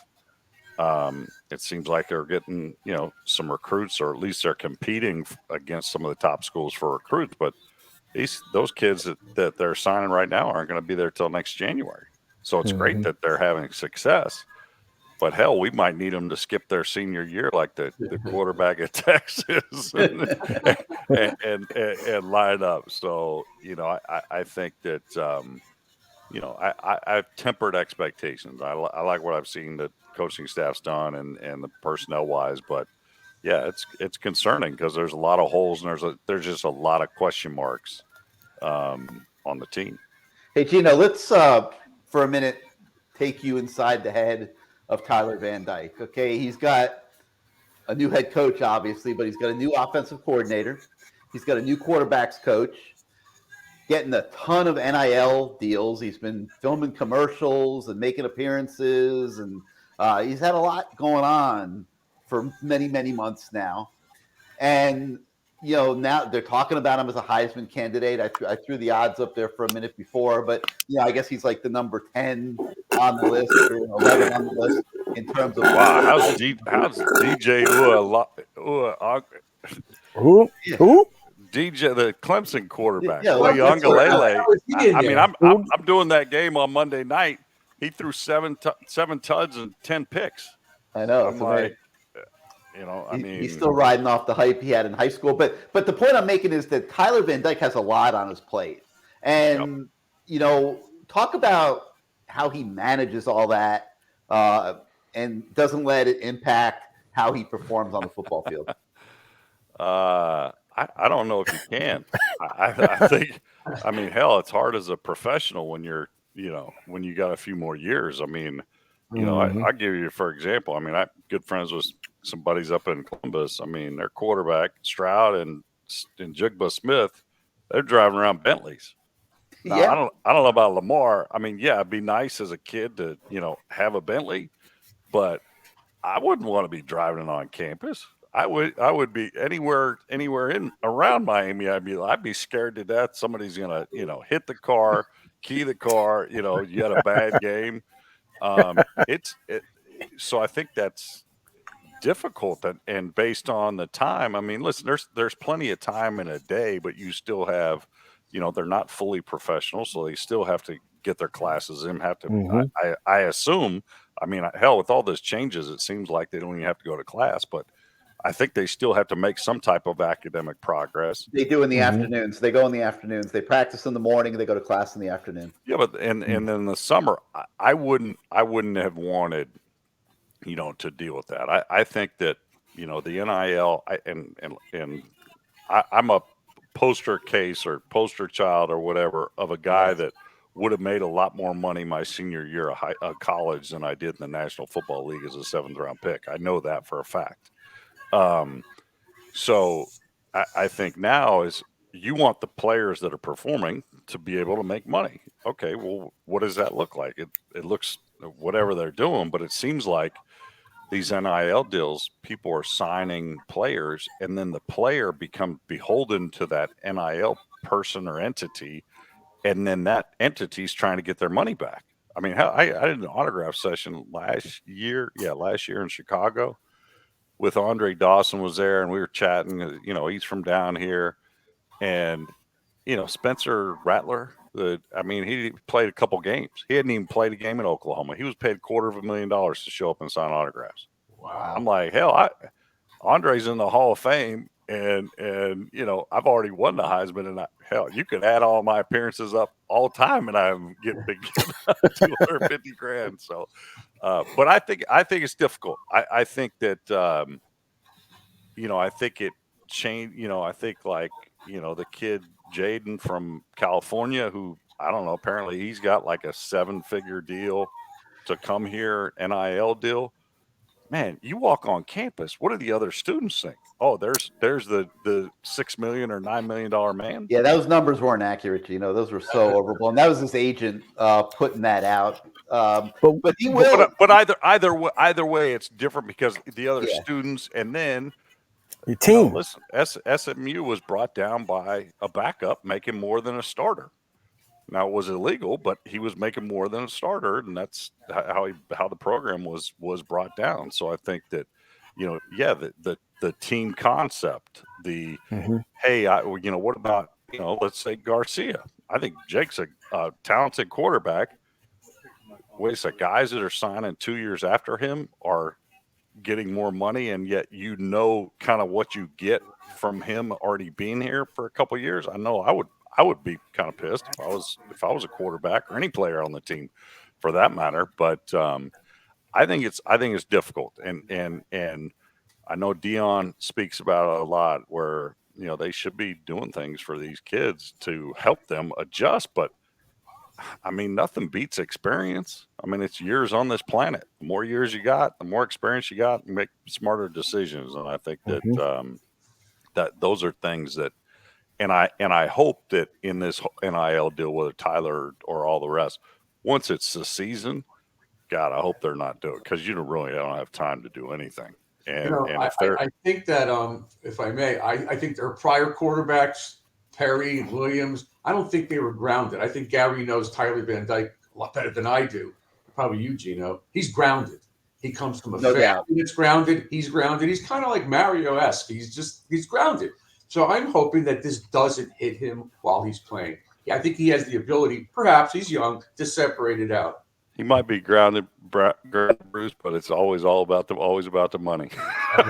and he doesn't take a step without one of the agents from Rosenhaus Sports at his side. I mean, they are wired in on him and marketing agents. Marketing agents. I don't know. I don't know whatever you want, but you don't see Tyler without a couple of those guys from Rosenhaus Sports with him, and I don't know about Lamar. I would feel uncomfortable. You know what? I hang out with my boys and the people that work for me. They don't need to sit there and hold my hand. But that's just my view of that. But hopefully that I hope all I hope for is these guys enjoy the same success that we had there. Because I know how great of a place this place is. The city is the best in the country when you're winning down here. It doesn't matter if it's the Marlins, the Heat, the Dolphins, or us. And I think that I want all of those kids there to experience that. Obviously, Mario has, and Highsmith already has, and Ed and a few of the guys that are within the program have. But you hope that the current guys get to feel that, get to sense that, and that's really what you want. So hopefully, now they're worried about just going out and playing, because listen, they can make a lot of money in marketing and NIL deals, but when it comes down to it, if you're playing, you're going to make so much more based on your contracts in the National Football League and your actual playing than your off the field marketing stuff. It's kind of sad talking about money like this when we really should be talking about the team and what Mario has brought in the last 9 months. It is kind of sad. I had a book signing with Leon the other day, and he talked about this too. And he said, something, you're right. If I went in that locker room and some kid that just came out of high school got all this money and I'm sweating on this green tree field, I'd be pissed. And here's a guy who blew $85 million. That's what the one thing I like is I think UCLA, the players just created their own collective. So basically, if you send money into the collective, they divide it up between the 75 or 85 guys on scholarship, and everybody gets the same cut. Wow, I like it.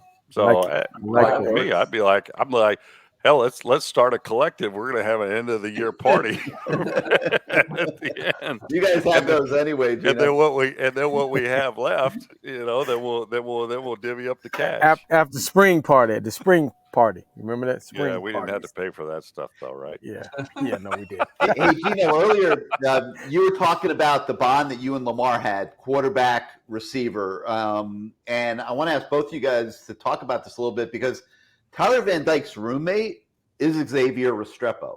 And when you watch practice, like, the balls are like, he knows he can count on this guy. They have a bond. And, he's going through his progressions, but the ball is finding its way a lot to Xavier Restrepo. And can you guys just talk a little bit about that? Just the trust, the bond, the friendships, and how important they are between quarterback and receiver? Well, I would say this, the ball probably gets there a lot and goes to that destination because he's confident that the person he's throwing it to is going to catch the ball. It doesn't matter how close of a friend he is on anybody's team, and Lamar's my boy, but if he's dropping the ball, he wasn't getting a rock thrown at him. So I think that what that shows us is, he's his roommate, he's his good friend, but what it shows us is that's his dependable target. Mm-hmm. And there, it seems like number 2 is a far away from there. And I don't, is that going to be Mallory? I mean, I know Mallory in the middle of last year, he struggled with, wasn't dropping some balls and stuff like that. Didn't have a great season, So I think that the question is, when there's live bullets on Saturday, okay, I could take it. If I'm a D coordinator, I could take a slot receiver out of the game pretty quickly. See, and force those guys on the outside to beat me. And it's like, okay, I'll just, because what they could just double the tight end and say, okay, we'll go 1-on-1 with your inside guy, or sit an outside linebacker over slot over Restrepo and just beat him up at the line of scrimmage. You break a guy off the line of scrimmage, knock him off his route. Your timing's thrown off, and then you get kind of frustrated. So I think what it shows is, they're close, but it shows the quarterback has the most confidence in his roommate that he's going to catch the ball. I mean, listen, I'm boys with Lamar, and we're friends and all that stuff, but I knew the guy that would catch the ball most consistently when I was throwing it. And I just had to make sure he was in that position. And he used to manage his way around to figure out he changed positions and pretend he pretend he was throwing bones to his teammates, and they were like, "Hey, I'll run this route." They wanted to run that route, and he knew he was getting the ball. So I think we might see the receiver, the running backs catching the ball out of the backfield a lot more this year too. That would be a nice change, because we got away from Bruce. You said there's none of them left. They're banged up, bruised up. Now you want to run them 25 and throw them 15? I don't want to run anybody 25. Stephen McGuire could run 25, 30 times, but not these guys. McGuire couldn't run 25, 30 man, times. He could run 25 or 30 against Florida State, and the rest of them games he wasn't running 25 or 30. Officer McGuire now from the New York Police Department. He definitely ran to the training table. I can tell you that. 25. Don't give me the ball. Don't give me the ball. Or I don't want to block. I don't want to block. No, I don't want to do that. Hey, LT, did you ever drop a pass? I dropped a couple. I dropped a couple, but it just pissed me off, man. It just really pissed me off, and it was more embarrassed than anything to drop a pass. And I don't know if he dropped. I would say this: if he did drop some, I don't believe they were, like a 3rd and 10 in a clutch situation. It might have been, I don't know. I remember a hitch route. You were wide open or something, and you like threw the ball down. You would have broke it for some yards, and you were all pissed off. But it wasn't like high C. I will say this: the only ball I'm pissed at that anybody dropped was Horace against West Virginia, and I had completed, and hell, you don't know you're in the middle of a game, and I completed like 14 balls in a row, and it was. The next one's a school record.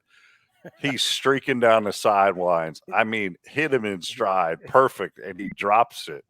And I'm just like, man. And I didn't even know. And they're like, if Horace would have caught that ball, he'd have completed like 15 in a row, and it would have been a school record. I think that's the only one I'm pissed at that anybody dropped. Last year, Gino, we had George Teague on the show, and he was hit. The two of them were going at each other because he's the one that stripped the ball from Lamar. I don't know if you were on that show. I think you were on a different show. No, I think I came on that one for a little bit. You did come on that one. Yeah. That was great. Yeah, Lamar. That was the best throw of my career, and Lamar had to screw it up by getting caught. Yeah. I'll tell you guys a funny story. My bad. I go into the. We still love you, buddy. I go into the Getty Images library. I think yesterday, and I'm looking for pictures of Lamar Thomas, and I searched Lamar Thomas Miami, and about 20 pictures come up of that play. Like it was like Lamar never did anything else in his life. You also got to remember he's done appearances with Teague signing the picture. I mean, like no, I have not. We were supposed to. Oh, okay. But the money wasn't right. Money wasn't right. All right. Let me just say this: ain't enough money for you to be signing that. Yeah, you made some great catches. And you can get up too. Well, you caught that one. Was it against Nebraska or somebody? You caught that leaping ball and took that helmet off, and Man. Yeah, that was fun. But you know, it is what it is, man. I really dislike dropping balls. I'm dropping passes. It's just something about it because you know we worked a lot. We worked hard, man. I went home Well, with Gino. what Ocker have you guys doing? Our I- GA Scott Ocker, what do you guys man, have to catch? You drop ball. It was like 50 balls on the jugs per drop on if the you drop jugs. one in practice. Wow. Oh yeah. I went home with Gino before the season started. You know, I saved up my money and I went home with Gino and we worked out. We went out to Cal. You saved up your money. You bought a $200 plane ticket. I saved up my money, man. And you stayed at my you might have stayed one night with me. All I don't know where right, you stayed the other nights. Yeah. And then but the point was we worked out together. Yes. You know, I wanted to make sure the best that my was guy is knew. we went to Cal Berkeley to work out with those guys at Cal. And I remember we just had like orange shorts on. And so Cal High in California in I think it's San Ramon or something. We used to play them in baseball. They were orange and black. So Lamar and I are just toasting these guys in one-on-one, and he's running around. Even I don't even know who the Cal quarterbacks, probably Perry Klein or somebody like that, was out there. And their coaches were like, they thought me and Lamar were from Cal High, and they had an inside track on like some recruits coming in. No, not so much, Coach. We're from Miami. We just need a line field and somewhat of some competition out there to go beat you like a drum. So, and there was no competition, none. Well, we need somebody to pretend. It was building a relationship. It was like I wasn't his roommate, but you know I talked to him enough, and I talked. He knew where his bread was buttered. Don't let him kid you. He knew to get where he wanted to go. He knew to get where he wanted to go. He would have to be taken care of by me. So I had the ball. I had control of the ball, and he knew that he had to make sure he did whatever 100%, he could to be there. 100%. 10 touchdowns, and the next person had 3. So I don't know. Man, you had 10 tuds on the year. That's nice. 10 tuds, baby. Yeah, baby. Wow. Yeah. Hey, LT, Ty Hubbard, one of our listeners, is feeling bad for you because you're an hour now and 40 minutes into the show, and he knows you're hungry, and he says you're not getting to eat those Bo Campers wings this year. That's what I said. The wings. Where's the wings? I got the pliables right here, baby. Oh, okay. See, I got the pliables. That's why I had the. See, I already had the smoothie. I got the little bowl right here. We heard you slurping on it. Yeah, you know it's very rude to eat on camera while you're supposed to be working. His dad yells at him when he eats on camera. Yeah. My wife yelled at me about slurping, but I'm like, all right. Get some Grecian for that beard, homie.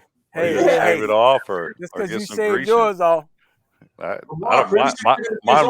was red. Now it's gray. So no, I gotta still try to look a little younger. So Gino, you're doing the game Monday night? Yeah, I'm flying to Atlanta Sunday, and then doing Clemson, Georgia Tech, which pretty kind of overmatched. Georgia Tech lost, I think, their last 6, and got smoked their last couple. So it might be a long road, but you know, Clemson's got a great defense, got a bunch of guys coming back. The question is the quarterback. I mean, you know, a lot of hype. The kid coming out hasn't performed. How long are they going to stick with him, or they got a stud freshman Klubnik that's you know, I don't know. We might see a lot of them. He's a true freshman, the kid. He's a freshman, but you know the commodity in your starter, you know, threw more interceptions than touchdowns, and you know you expect to see improvement, and I think that I don't know how much they've seen, especially in the summer.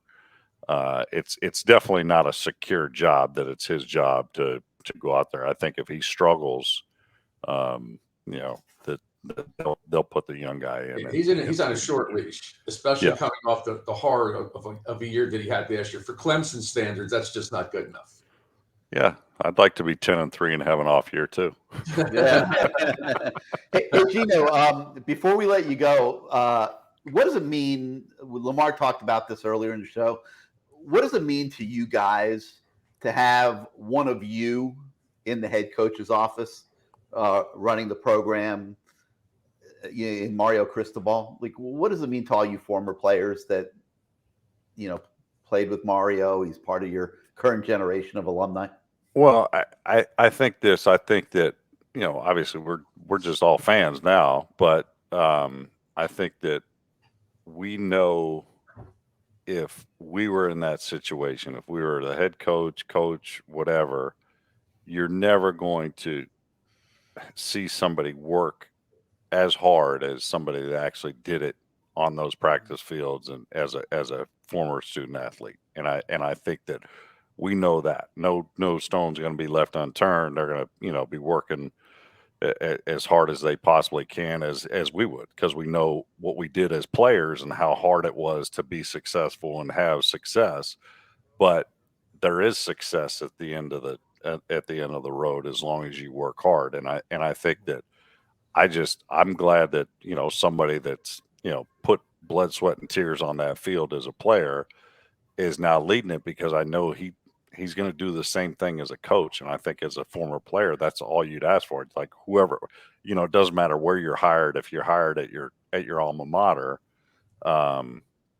it's a lot easier. You don't need to learn a sales pitch to sell your school. I mean, hell, you already went through it as a recruit and as a player. So, it's fairly easy for him to sell a recruit and recruit players. And I think that, we know that how much work he's going to put into it. I don't think if you're not an alumni, you don't, what's the, old shirt, it's a Canes thing you would never understand. I mean, that's kind of how it is. And we know that, he's going to be working more than anybody that's probably had that position.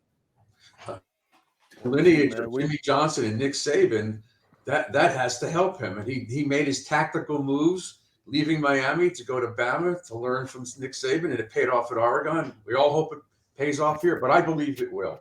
You know what it pays off, Bruce?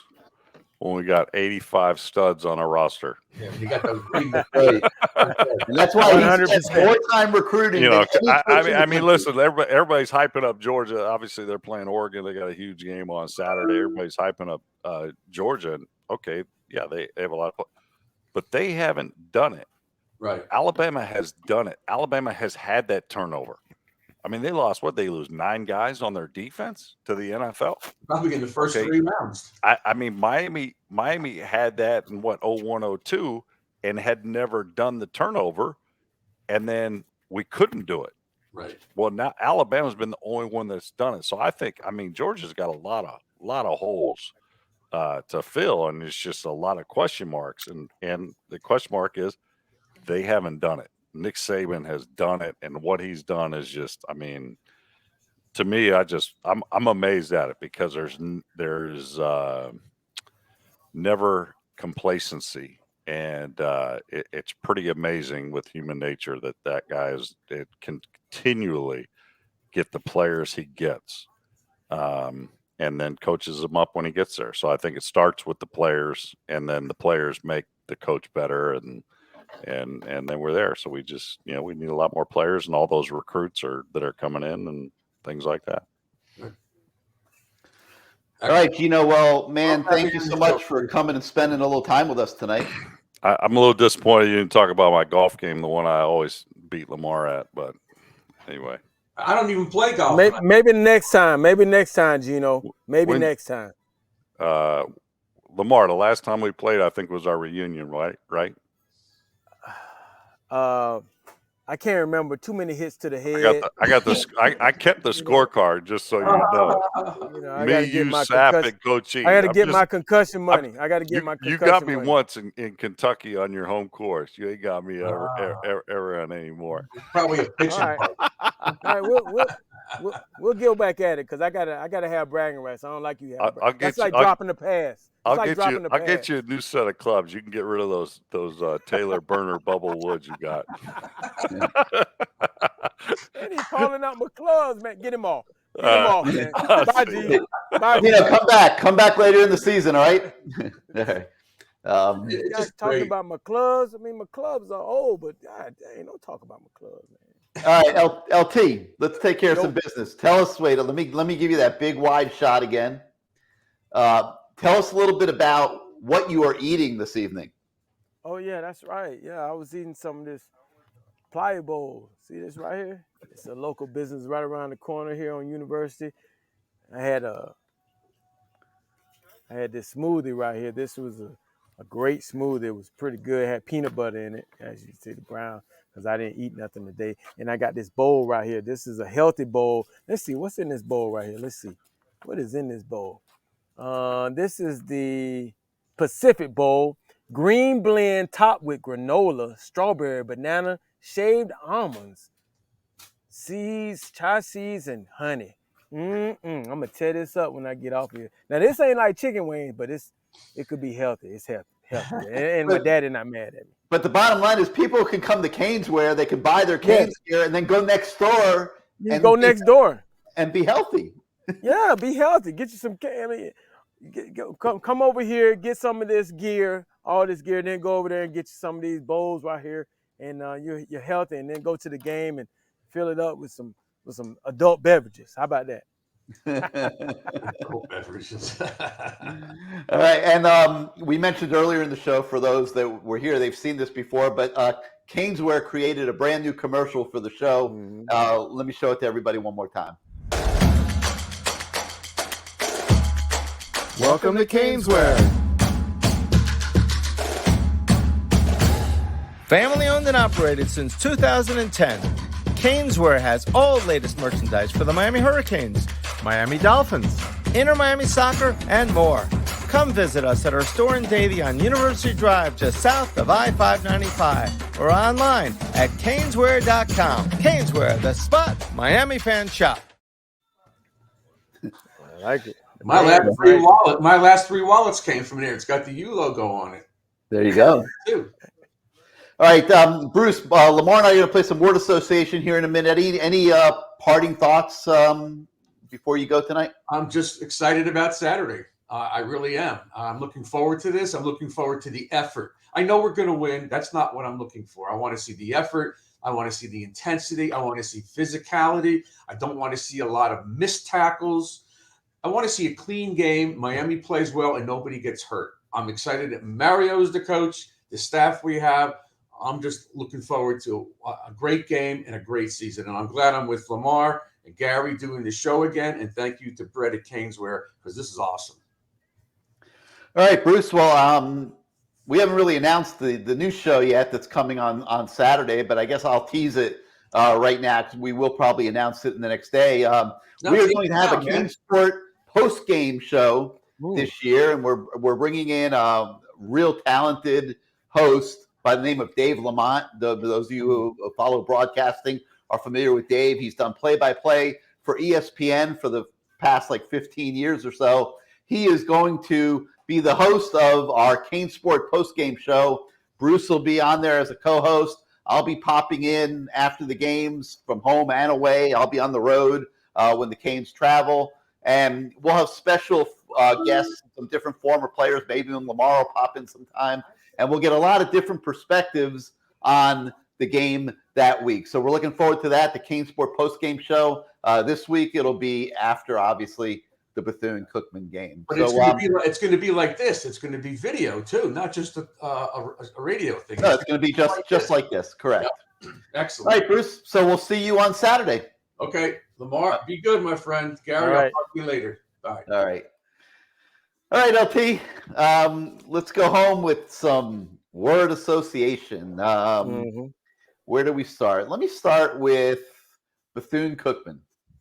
All right. Bethune-Cookman. My brother went to school there. He played baseball. Hey, man, it's a MEAC. Well, are they in the MEAC still? I wonder if they're in the MEAC. This game is a game where hopefully they get some money out of this, for the program. Those HBCUs, sometimes they take these games to get money, to get some, and it's a recruiting tool for them to say, hey, we're getting to play Miami on national TV. So, they're going to come. The band's going to show up. Hopefully they come down and have a good showing and they get something out of this and maybe build up for their season. But they're all actually there like a sacrificial lamb for this Saturday. So, it's go funny. Wildcat. We're trying to preview the game. I've never seen anything like this. In all honesty, we're trying to preview the game. So we call this the sports information office up at Bethune and we asked for their game release. Oh, we don't have a game release. Yeah. Oh, when is your head coach's press conference going to be? Oh, we don't have a head coach's press conference. I mean, I think that the University of Miami has to stop. Like, I hope nobody gets mad at me who's at Bethune or whatever. But University of Miami's got to schedule a little higher than that from here going forward. I don't mind the Southern Misses or the Middle Tennessees, but I mean, hey, they're giving money to state schools. It's okay. FAMU, okay? Bethune. Yeah, give it to them. I mean, I only had the problem when they had Wagner on the schedule. Good thing we didn't play that game. And that one school we played from Central Connecticut State, Arkansas, or whatever it was. I don't know what that school Central was. Connecticut State, yeah. That was TVD's. Okay, so you're saying look at it from the standpoint of we are supporting the smaller schools in the state of Florida. Yeah, okay, there you go. I can buy into that. So we can give Florida some money if they want to come in here. All right, let's do Xavier Restrepo. Talented receiver. He's done a lot in practice. This is his opportunity. He should be counted upon to do some great things in the game. As long as he stays within this game, he's very crafty. Make some catches, keep the chains moving, and try to open up things for everybody else. I think he should have a great year this year. And hopefully those other guys will come along. Again, though, we're talking about a guy who's balled out in practice. We haven't seen him in the game really ball out yet. Not like this. So big difference. It's a difference now. Hopefully, though, he carries it over, and this is what a game to start your, this carryover. This would be a great opportunity for him for people to jump on board that don't know about him, to get his name out there these next two games, and then be able to carry it over to Texas A&M. Now you're talking big time. So hopefully that's the way it happens. We have an NIL deal with Xavier, and we do a blog with him every week, and he's such a great kid, and he's telling us how he goes around campus, and if he sees garbage on the ground, he picks it up and goes and throws it in a garbage can, and he says, hey, how you do anything is how you do everything, and they bought into the Mario Cristobal mindset, and he's like walking around picking up garbage on campus and throwing it away because he sees a crossover to how he plays football, and looking forward to watch him play this year. And Me too. And obviously wishing great things for him. All right, let's go Tyler Van Dyke. TVD, he's supposed to be the guy. I mean, he had a great year last year. Started off a little slow in the early part of the season. I think the game started slowing down to him, and but he's going to need his weapons. He's going to need his weapons around him to make plays for him. Last year he ran the ball some. I don't know if you want your guy to be running the ball as much this year. I think, again, it's going to depend on his weapons. The tight ends, the Restrepos, the backs, the receivers on the outside making some plays for him. If he's able to have a great year, it's going to be because of those guys. And now we're talking, I don't know Heisman, but we're talking at least high draft pick maybe. So hopefully this offseason, obviously the practices haven't been the best, but you got a couple games to get right. So hopefully those guys get right, and hopefully he has a good year. Mario Cristobal. My main man, Mario, the one in the huddle, you say, throw the freaking ball to the LT, You're always, very, very high strung. It's good to see him as a head coach and see where he's come from and how he was able to go on that journey and now come back and be ready to get the job. And I think he'll do a great job. Again, I'm not saying I want us to I would like for us to win a national championship this year. I mean, hell, I would take it. I wouldn't say I don't want it, but expectations and reality, being a realist about it, just have a good year this year, and continue to build this program and get us back to respectability, where people are saying, you know, Miami's relevant again. That's what I want. When we get us back to that point, and this is a good year to start it, to start us being back there. And I think everything he's done up until this point, it's on that plane, and he can just continue it, and we'll be back. We'll be back. Very well said. All right, well, we want to thank everybody for listening tonight. If you enjoyed the show, hit your like button, hit your subscribe button, help us grow, help us spread the word. We'll be back next Wednesday night at 8. We want to thank CanesWear for being the presenting sponsor of the show and hosting Lamar in their store. And we're going to keep leaning on Brett to stay open late one of these Wednesday nights. Well, matter of fact, he got some hours. Thursdays 10 to 7. Fridays 10 to 8. Saturday is going to be 9 a.m. to 7. Okay, so if you want to come out early and get some gear before you go to the game, come on. You open at 9, and then Sunday, if you got a hangover, they moved it back a little bit. They'll open at 11 to 5. You can come in here and get some more Canes gear. So they had some special hours just for, you know, game week. You know, he's ready. He's getting ready. Lamar wants to see bare shelves behind them next week. He wants he just wants a background with no shirts because then Brett will be happy. Lamar brought everybody to the store and bought out all of our merchandise on opening weekend. But we want to thank the law office of Christine Rosendahl also for being a sponsor of the show. We want to thank you guys. Wait. Let me give Christine a shout out now. You know, Christine Rosendahl, Esquire, PA. Go to that.com. Go to that website. Now, I know nobody wants to get in trouble, but she's an excellent criminal attorney. DUIs, all that. She'll take care of it. She's very affordable. She does a great job. So check out her website. Next week we'll have in trouble. Yes, if you happen to get in trouble, Christine Rosendahl. And next week we're gonna have the number up and the email address, all that good stuff, okay? This first time, you know, it's the first show, but we want to give her a shout-out for being a sponsor also. Because all these Cane fans out there are getting in trouble, and they need Christine. Getting in trouble. That's why, yeah, she'll help you out, too. I know. But thank you, everybody, for listening. We'll be back next Wednesday night. We'll see everybody at the stadium on Saturday. You've got the CaneSport post-game show after the game. Enjoy opening weekend. And we'll see you next week, everybody. Go Canes.